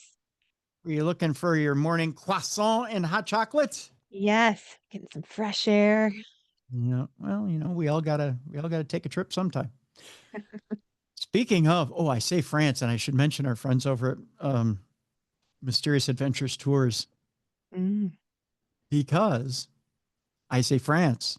You say London, you say France, you say someone's underpants. See what I did there? I knew it was coming. There's always a joke behind everything, isn't there? I'm not joking though for this. They have announced the first paranormal cruise in France. Fun. And if you go to the event section of darknessradioshow.com, you can sign up for the waiting list for it. And the celebs that'll be on it, by the way, Darkness Radio is a sponsor of that cruise. Nice. Saying, wink, wink, wink. The paranormal celebs announced for it right now are Dustin Perry, Grant Wilson, and Brian J. Cano. Oh, what a fun cruise that'll be. And not only are they headed for Lyon on that cruise, but I have it on good authority that part of that cruise is a stop beforehand in Paris to investigate the catacombs. Oh, I would love that so much. Okay, so there's lots of good stuff there. So in order to find out what's all involved in that trip, just go to darknessradioshow.com, click on the link, and sign up for the waiting list. You'll be able to see what's all involved in that trip. Also, a reminder real quick before we get to the story.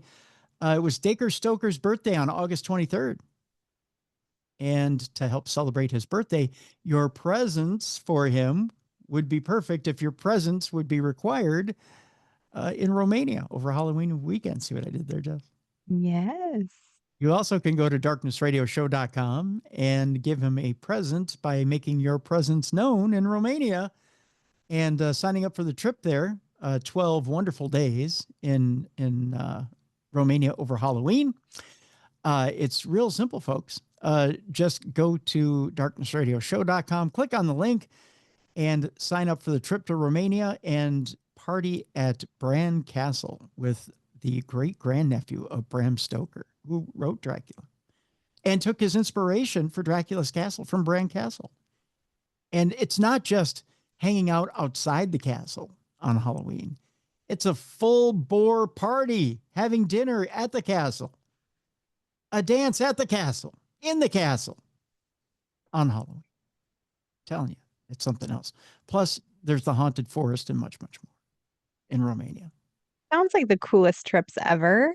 It is. It is. So, and again, you can split this over 10 payments. So you're not putting everything up all at once. Again, go to the link. darknessradioshow.com, click on the link, go to Mysterious Adventures Tours, find out more. All right. So now, again, witches, France. Let's find out more, shall we? Viral footage of a strange object in the sky has left social media users scratching their heads. Little is known about the clip other than it was filmed by a woman somewhere in France. It shows an object which some have described as roughly humanoid in shape, rising very slowly into the sky behind an apartment block on a relatively cloudy day. The object then seems to hover for a while. The trouble with the clip is that it is very difficult to make out what the object could be. The woman zooms in to get a better shot, but this makes the object more distorted. Some have speculated that it could be some sort of balloon or drone. Others have suggested that it could be an experimental jetpack flight. I'll tell you what, I'll post this article as well in the description of the program so you can take a look for yourself and see exactly what it is we are looking at. All right. Next story that we're going to take a look at and see for ourselves 3 people were found shot, Jess, in the California desert, and they have no idea as to what's going on. The victims, who were found in 2 separate vehicles, had been shot to death by persons unknown. Authorities are currently investigating a murder mystery. 2 men and a woman all shot to death in 2 cars in the remote Californian desert last weekend. Officers had initially received a call out on Sunday and discovered a 65-year-old woman gunned down inside her vehicle, as well as 2 men who had been killed in their SUV. Both vehicles had been traveling westbound behind one another on Avenue Q. An investigation of the scene indicated that the suspect had approached in another vehicle from the west and had then fired multiple rounds in the cars before fleeing the scene. As things stand, the police have been unable to determine who was responsible and even why the victims have been targeted. We're asking the public's help if anybody knows what occurred out here, said LASD Lieutenant Steve DeJong. Investigations remain ongoing. Kind of a bizarre, weird, and scary story at that. And with that story, Jess, we asked the question, why people embrace conspiracy theories in the modern world? Right, indeed. There's so many of them, and people are really passionate about them. Well, and it's a thing now where people can't just bring up a conspiracy theory and take a surface look at it. It's either deep rabbit dive or nothing, right? Yeah. Got to go all the way down the rabbit hole or nothing, right? Yep. Even when I do my conspiracy theory talk, I can't keep it to an hour. No. I can't say to people, let's take just a quick cursory look of a conspiracy theory and then move on. Because people go, but what about, right? Right. I can't just say, well, let's just take a brief look, folks, and let's move on. What about this theory? No, but Tim, okay, but there's this clip you got to check out on YouTube. Mm-hmm. Let's just take a glance and move on, right? It's the passion that comes behind the conspiracy theory. There's some researchers that have taken a look exactly at what causes someone to begin believing in conspiracy theories. Robin Caniford, Stephen Murphy, and Tim Hill, all psychologists, have long considered how a tendency towards rational thinking or particular personality traits might predict people's interests in conspiracies. Yet these individuals, I might take umbrage with this article, but I'll throw in my 2 cents at the end. Yet these individual factors do not explain the group processes through which conspiracy theories are extending their influence and impact. Over 5 years, these psychologists sought out and got to know people on the cusp of becoming conspiracy theorists. And the results of their new study shows that a sense of community activism is attracting people to these ideas. Indeed, contrary to the stereotype of isolated keyboard warriors who have gone down the rabbit hole, conspiracy theorists are becoming organized, recruiting supporters, picketing vaccination centers, and vandalizing telecommunication and traffic infrastructures. Their research examined the growing interest in conspiracy theories and how associated activism emerges. Immersed research with conspiracy theories is rare, but revealing their status as researchers actually allowed them to build relationships with people and shared insights to what motivated their involvement. In particular, they spoke to people about conspiracy theories concerning 5G technology, COVID-19, 15-minute cities, and low-traffic neighborhoods. They also took part in online discussions and traveled to the UK to sit in on public meetings and conferences. Ultimately, their insights revealed how people tend to follow pathways from initial interest to community engagement and potential activism. They say belief in conspiracy theories is often initiated by traumatic life events, job losses, or the death of a loved one, and can trigger anger and suspicion toward public services, authority figures, and experts. This is especially so if people feel that the tragic or destructive events that affected them could have been averted, and these emotions can motivate a search for answers. When conspiracy theories claim to explain painful personal circumstances or wider fears over COVID-19 or climate change, people can experience awakenings. These are moments of insight during which people come to believe that the causes of their problems lie with secretive groups which control society. One person that they spoke to described conspiracy theories as enabling them to access the way the world really works, as if a light was switched on in my head and I could see things clearly. People rarely experience their awakening in isolation. In online chat or in online group chats, people discover others with similar problems. In public meetings, belief in various theories are boosted by interactions where people discuss their suspicions over who is to blame for particular issues. In the process, these groups feed off their common emotions, building an atmosphere of energy and excitement. The loss of traditional meeting places, such as pubs and high streets, along with high levels of loneliness, may be driving people to look for new forms of connections and meaning. The people that they spoke to expressed surprise at the social connections that they had found through these communities. As one participant put it, there's a lot of support out there for people who are doing their own research. There's always someone wanting to hear more, building on the work of others, giving each other support, and there's a real buzz in this community. Conspiracy theories don't merely offer explanations for events, but they say there are resources for communities that provide identity, purpose, and belonging. These benefits may explain why it is so difficult to talk people out of their beliefs in conspiracy theories. Indeed, when conspiracy communities generate common interpretations and shared emotions, conspiracy theories can resonate powerfully, making them seem more real than they actually are.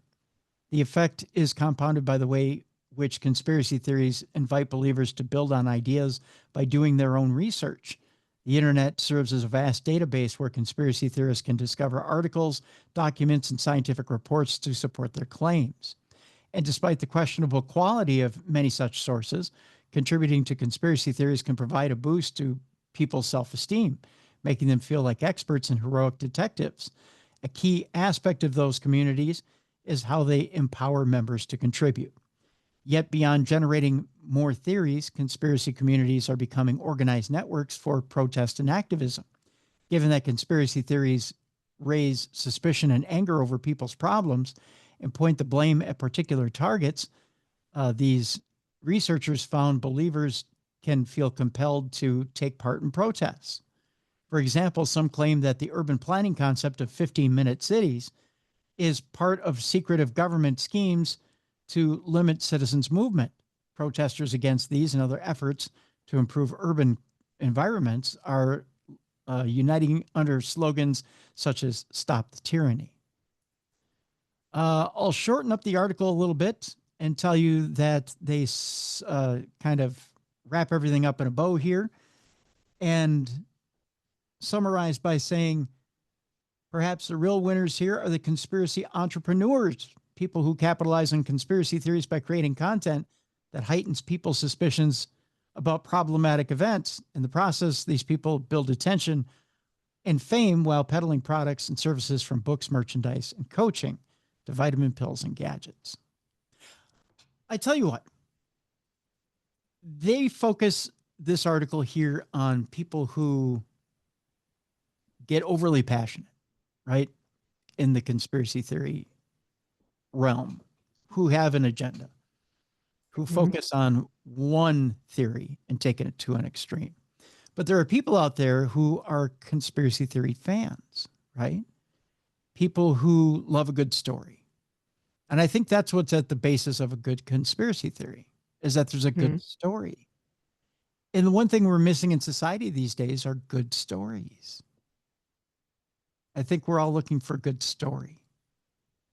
And the thing about a good conspiracy theory is that it's like, remember just the old build your own adventure? Yeah. Choose your own adventure, where you could go down one rabbit hole or another.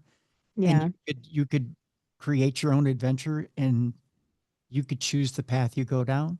That's what a good conspiracy theory is. Because you start down one road, and depending on what you believe, you can choose the ending, right? The JFK assassination is that way. You choose who killed Kennedy. You I don't. think some of it too is that people are just, we really want to make sense out of things. And there's just a lot of things that we don't have all the answers to. So we try to find the answers to why things are what they are, how something happened, and what's the, what caused JFK to get shot, you know? So then that's where these conspiracy theories come in. And there's usually like a little kernel of truth in a conspiracy theory that's enough to like start that snowball rolling down the hill. Very loose kernel, but I was watching, it was last night, as a matter of fact, as I was gathering the news stories. CNN did a wonderful special on JFK Jr., Mm-hmm. who started George Magazine as a way to get to know his father because he was very young when he died, right? Yeah. And, but he did say one thing, which was interesting.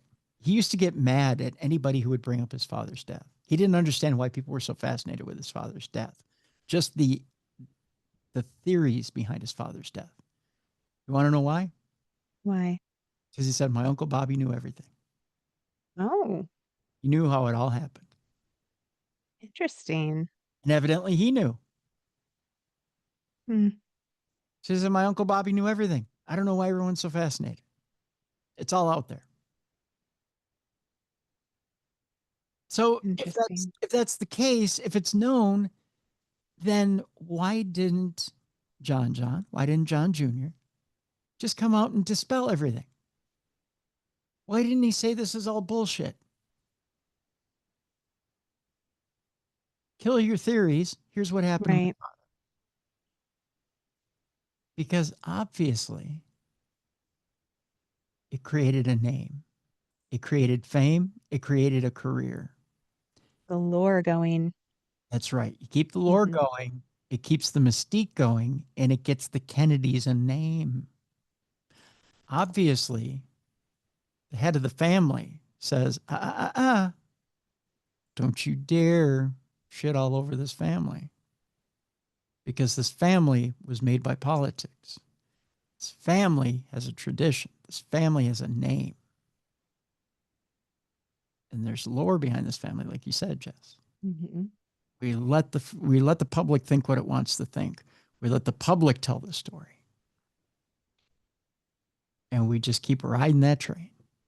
Yep. Right? That's the beauty of a good conspiracy theory. Let people talk. Yeah. What's it Let them hurt? speculate. Yeah, what's talk hurt? It hurts nothing. So, um, I think a good conspiracy theory is just that. It's just a good theory, right? It's a good story, and I think most people. I don't think there's such a thing as the only dangerous conspiracy theorist out there is one that takes action on it Right. and is deluded and deranged and does something dangerous.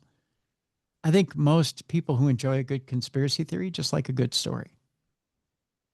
And that's all it is. So, yeah. All right.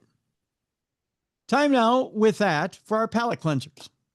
And then we're out of here today.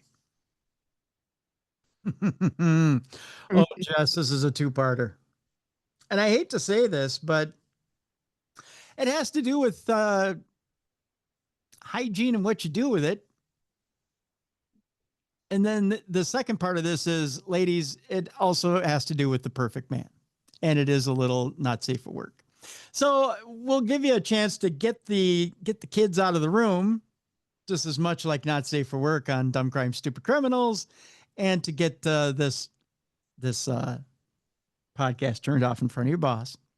And we'll do that in 5, 4, 3, 2, 1. So, Jess, the first story here for your palate cleanser is literally about cleaning your teeth.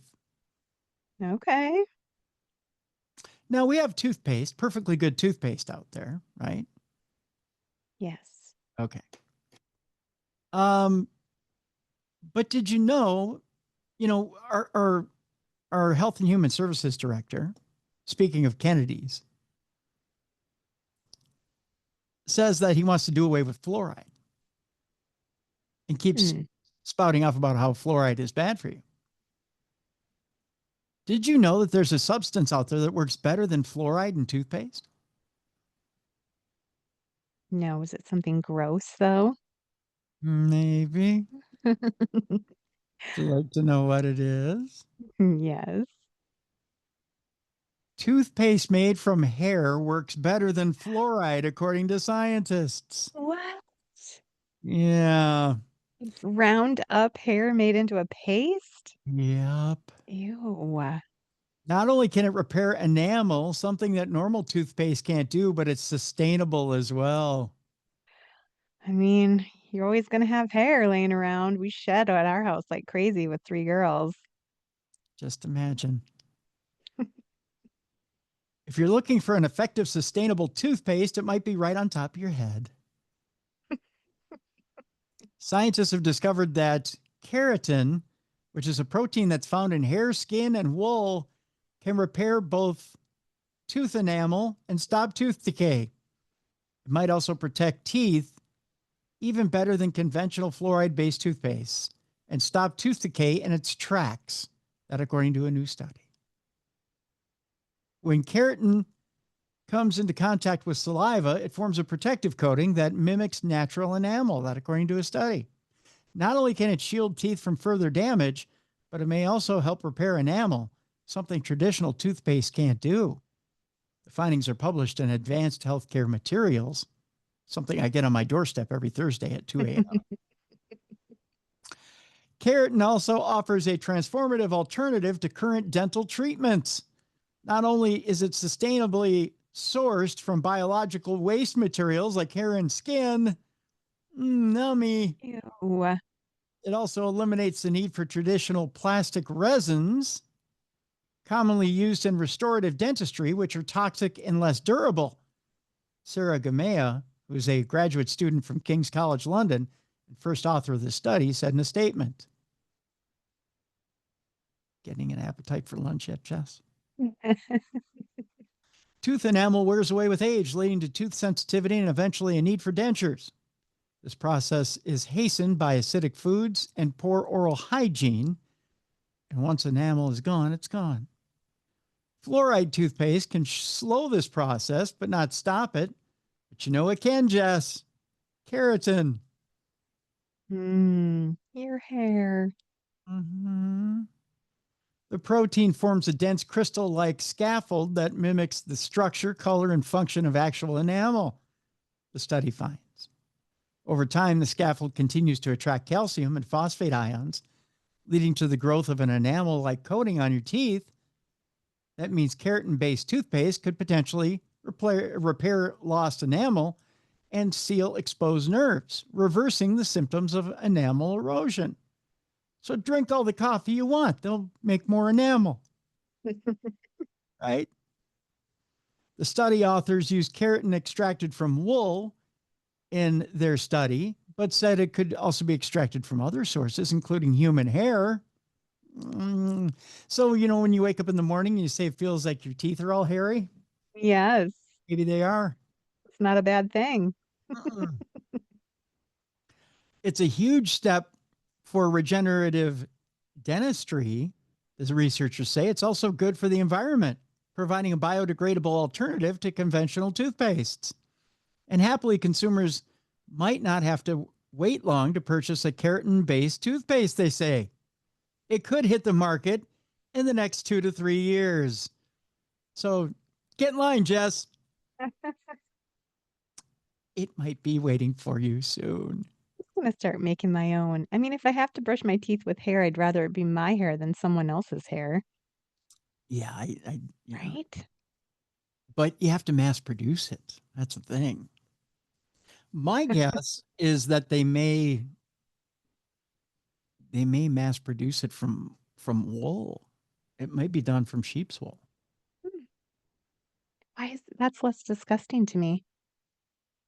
Isn't that weird that you think, oh, from sheep's wool, it's no big deal. But when you think Yeah. in human hair, you go, that's that guy over there.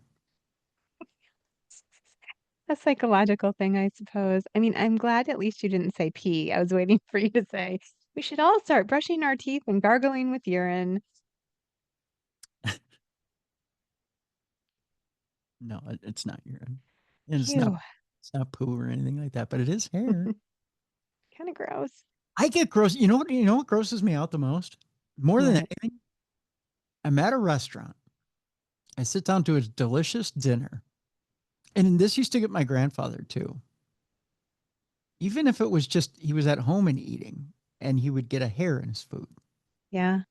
Oh, it gets me every time. I get a hair in my food and I'm done. Yeah. But now you know, you can just take that hair and just start flossing away. You're Yeah, gonna start get some. flossing the old teeth because evidently it's going to rebuild my teeth, right? Huh? Yeah. All right, ladies, the last one I have for you is the ultimate man. You ready for this? Is it you? Well, I wasn't going to brag on myself. All Even I don't think I have this trait. But right. Well, if I did, by gosh, you know what? If I had this trait, I'd be irresistible. can't wait to hear what it is. What do you think makes the ultimate man, Jess? First of all, I'm going to ask you Um, before I read this. well, the ultimate man is someone who brings me breakfast in bed and massages my feet. All good traits. Yeah. Yeah. Mhm. What else do you think would make him irresistible? I mean, if he cooked and cleaned all the time. Oh, yeah. There's that. Are you looking for physical traits though? Yeah, something within him that you'd go, "Oh my God."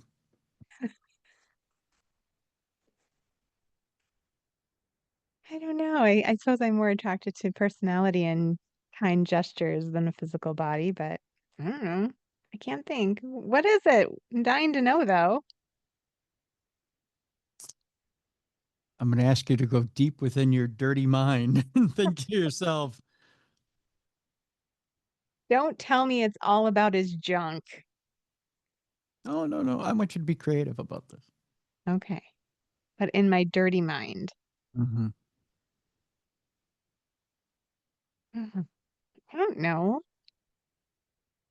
Giant testicles, because then you think that he's like really fertile and you can have lots of children and repopulate the earth.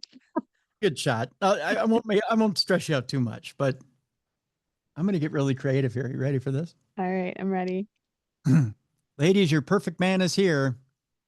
In an insane feat, a diver has held his breath underwater for 29 minutes. What? Mm-hmm. How? I want you to imagine it for a minute, Jess. No, I couldn't hold my breath for 3 minutes. 29 minutes. But how does that make him the perfect man? That's weird.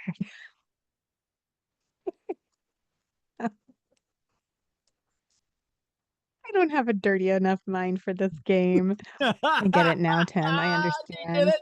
I only had to make one gesture on camera and she got it. That's right, ladies. Hmm.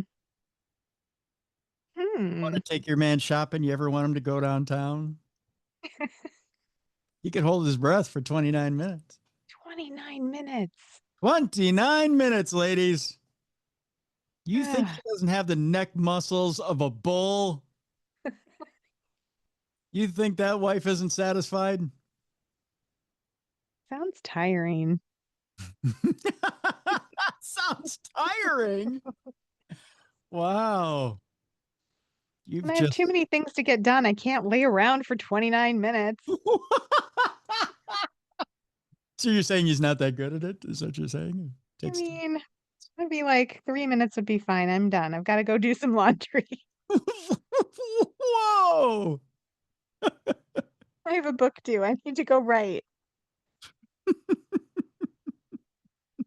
practical, Tim. You're practical. You're like, are we done yet? Yeah. Yikes. I don't know whether to feel sorry for you or. It's all right. You can. Hey. Word. Croatian free driver, yes, free driver, free diver, Vitamir Maričić succeeded in setting a new Guinness World Record for the insane stunt. Given that most people would likely struggle to hold their breath for 60 seconds, in Jess's case, that's probably 59 seconds too many. It is incredible that it is possible for anyone to hold their breath for several minutes, especially while submerged in water. But even that, it is nothing compared to the insane feat that recently achieved by Croatian free diver, I'll say it, Vitamir Maričić. who managed to hold his breath for an absolutely staggering 29 minutes and 3 seconds. Now, You die. not necessarily. I was watching, I don't remember who the actress was. She recently filmed a horror movie, and they had her practicing a swimming scene in a tank, which the Hmm. funny part of the tank was they told her it was going to be a tank that was going to be 8 feet deep. She had to practice the swimming sequence. And they said, now we're going to need you to hold your breath. We're not going to give you an oxygen tank, but we're going to need you to hold your breath and swim. So you're going to have to practice being able to hold your breath for up to, they had her practicing with this diver. And they said, you're going to be able to have to hold your breath up to 6 to 8 minutes. So she was practicing these deep breaths and holding her breath underwater. She said she got to the point where she was holding her breath for 15 to 20 minutes. No way. Then she gets on set, and are you ready for this? She gets on set, and they're like, oh, the tank isn't as deep as we thought it was going to be. If you need to catch a breath, just stand up. It was only 3 feet deep. She was like, you mean I practiced holding my breath because I thought it was going to be in 8 feet of water? Well, now she has this amazing skill. I mean, Right. That she can hold her breath for like 15, 20 minutes. This guy, 29 minutes, 3 seconds. wow. That would come in really handy if somebody was trying to drown you. You could just like literally wait them out. Yeah, you're like, any day now. Yeah. They're gonna walk away and think I'm dead after 10 minutes, but I'm Yeah, just gonna lay here for like 15 more minutes, and then when they're good and gone, I'll sit up and go home. but you got to think. Okay, now it's here later in the article about blood oxygen level, and Yeah. at what point do you start to deprive yourself? Right. Is it just like an extreme like lung capacity? Like you like get your lungs to where you can fill them up so big? Well, even then, you only have so much capacity. Right. You start to run out of oxygen. Right. That's crazy. Um.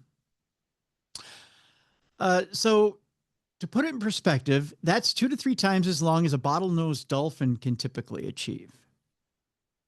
What? Bottlenose dolphins don't even hold their breath that long. Huh. Yeah, And they live in the water. they live in the water. To make this possible, Marichik breathed pure oxygen for 10 minutes before the attempt, so that his blood oxygen level was 5 times higher than normal, so that he could hold his breath for 29 minutes. He held his breath in a 3-meter deep tank of water while 5 judges and 100 spectators watched. The previous record of 24 minutes, 37 seconds had been previously held by Croatian Budimir Sabat, while the record before that was 17 minutes and 4 seconds, held by illusionist David Blaine. Hmm. So, David Blaine, you got some work to do, buddy. Yep. Yep. Step it up, bud. Marichik said it's not about how much you inhale, it's about how little you need. Mm. No panic, no thoughts, just silence. That's how you make it to 29. Wow. It's a real practice in mindfulness. Yeah. And I mean, talk about meditation. It's about how calm you can stay. Yeah. Yeah. And That's not crazy. lose it. I mean, that's something. But That is impressive. yeah, isn't it? Something to think about. I'm I gonna mean, practice it when I take my bath next time. I'm just holding your breath. They're like, Mom's dead. No, shut up. Shut up. Hold my breath. I've been under here for 69 seconds. Yeah. My own personal record. Hey, why the number 69? That's kind of weird. Subliminally put in my brain. I did, didn't I? You did. Rubbing off on you. Just saying. All right, on tomorrow's show, I told you yesterday that tomorrow's show is kind of special. Kind of a special show we got going on. One of my all-time favorite guests, Jim Willis, has been on this program a couple times. One of my all-time favorite paranormal authors. As a matter of fact, my Uncle Bob has one of his very first books on his bookshelf. Jim himself passed away a little over a year ago. And Jim, in fact, we had Jim on the show, I think it was maybe a month before he passed away. And we used on our anniversary show this past year, we used a quote from Jim about spirituality, about people who were skeptical about their spirituality. And I used it as one of the last quotes on the anniversary show this year, because it was so profound about people who doubted if there was anything after death, because it was such a powerful quote. And what to do if they doubted if there was anything on the other side. And it hit me right where I lived. Mm-hmm. So I put it in the anniversary show. One of Jim's final books was about Bigfoot sightings and true encounters. And his publisher thought, in Jim's family thought, you know what, it needs to be finished. And so they came to Mike Kozlowski, who had a book called American Ghost. Forgive me, I'm trying to remember the name of the book. It's like American Ghost Sightings or something like that, or American Ghost Tales or something to that effect. The name escapes me, and I apologize, Mike. And we had Mike on the show for that book as well. Mike's a wonderful author, does both fiction and true fiction and nonfiction, as far as stories and ghost stories and even other tales. Mike was in the process of doing a different book. I think he was doing a UFO book, if I remember right. And he thought that the company was coming forward to ask him what was going on with that book. So I think he was trying to avoid his phone. And they said, no, we have a different book we want you to work on. They said, we have Jim's book on Bigfoot, and we want you to finish it. So Mike said, well, I don't know, Jim's style is different than mine. I mean, we're not really compatible. But I'll take a look at it and give it a shot. What came out was pretty amazing. Pretty good work. I had the privilege of being able to sit down and read it. And tomorrow on the program, we'll sit down and talk to Mike and discuss the book, discuss the contents of the book, discuss what it's like to be able to take another man's work and kind of channel his soul and work with his words, and discuss whether he felt like Jim was there while he was writing this book and finishing this book. So very cool. Interesting program. So I had asked you yesterday on the program what you would do if you didn't have Natalie. Yeah. Because it's interesting that, Jim's family said, we want this to get finished. Yeah. To live on. So it's kind of a different program tomorrow, but it's a good program. I really, really enjoyed having Jim on the show when he was with us. And I really, Jim, before the end of his life, I asked him, how long do you do this? That was one of the last things I asked him. Mm-hmm. How long do you do this? How many more projects do you have? And he said, I have so many things I want to write about. Yeah. There's just so many things. And he had, even off air, I had asked him, well, what do you got in the hopper? He probably had 7 or 8 things he wanted to write about. Yeah. And he said, I can't imagine a day where I don't have anything to write about. He was full of ideas, full of wonder, full of curiosity. And this is an ordained minister, a man who went to seminary, who started out on one path, one belief, and said, you know what? That one way isn't necessarily the way. There's many ways. There's many paths that lead to one source, right? And along the way, there are many things to discover, and I want to discover it all. And I'm going to write about it. And he's just a wonderful man who managed to get a fair amount of it on paper. Mm-hmm. I wish he would have got all of it on paper before he left us. But this is one of his last works. So we'll talk more about it tomorrow. Bigfoot sightings, true tales from across America. Michael A. Kozlowski is with us. So that's a show for tomorrow. Jess, what do you have for us? Not much. It's just been fun connecting with you guys. So go ahead and connect with me on social media. Reach out if you want an autographed book. I can hook you up. Nice. There you go.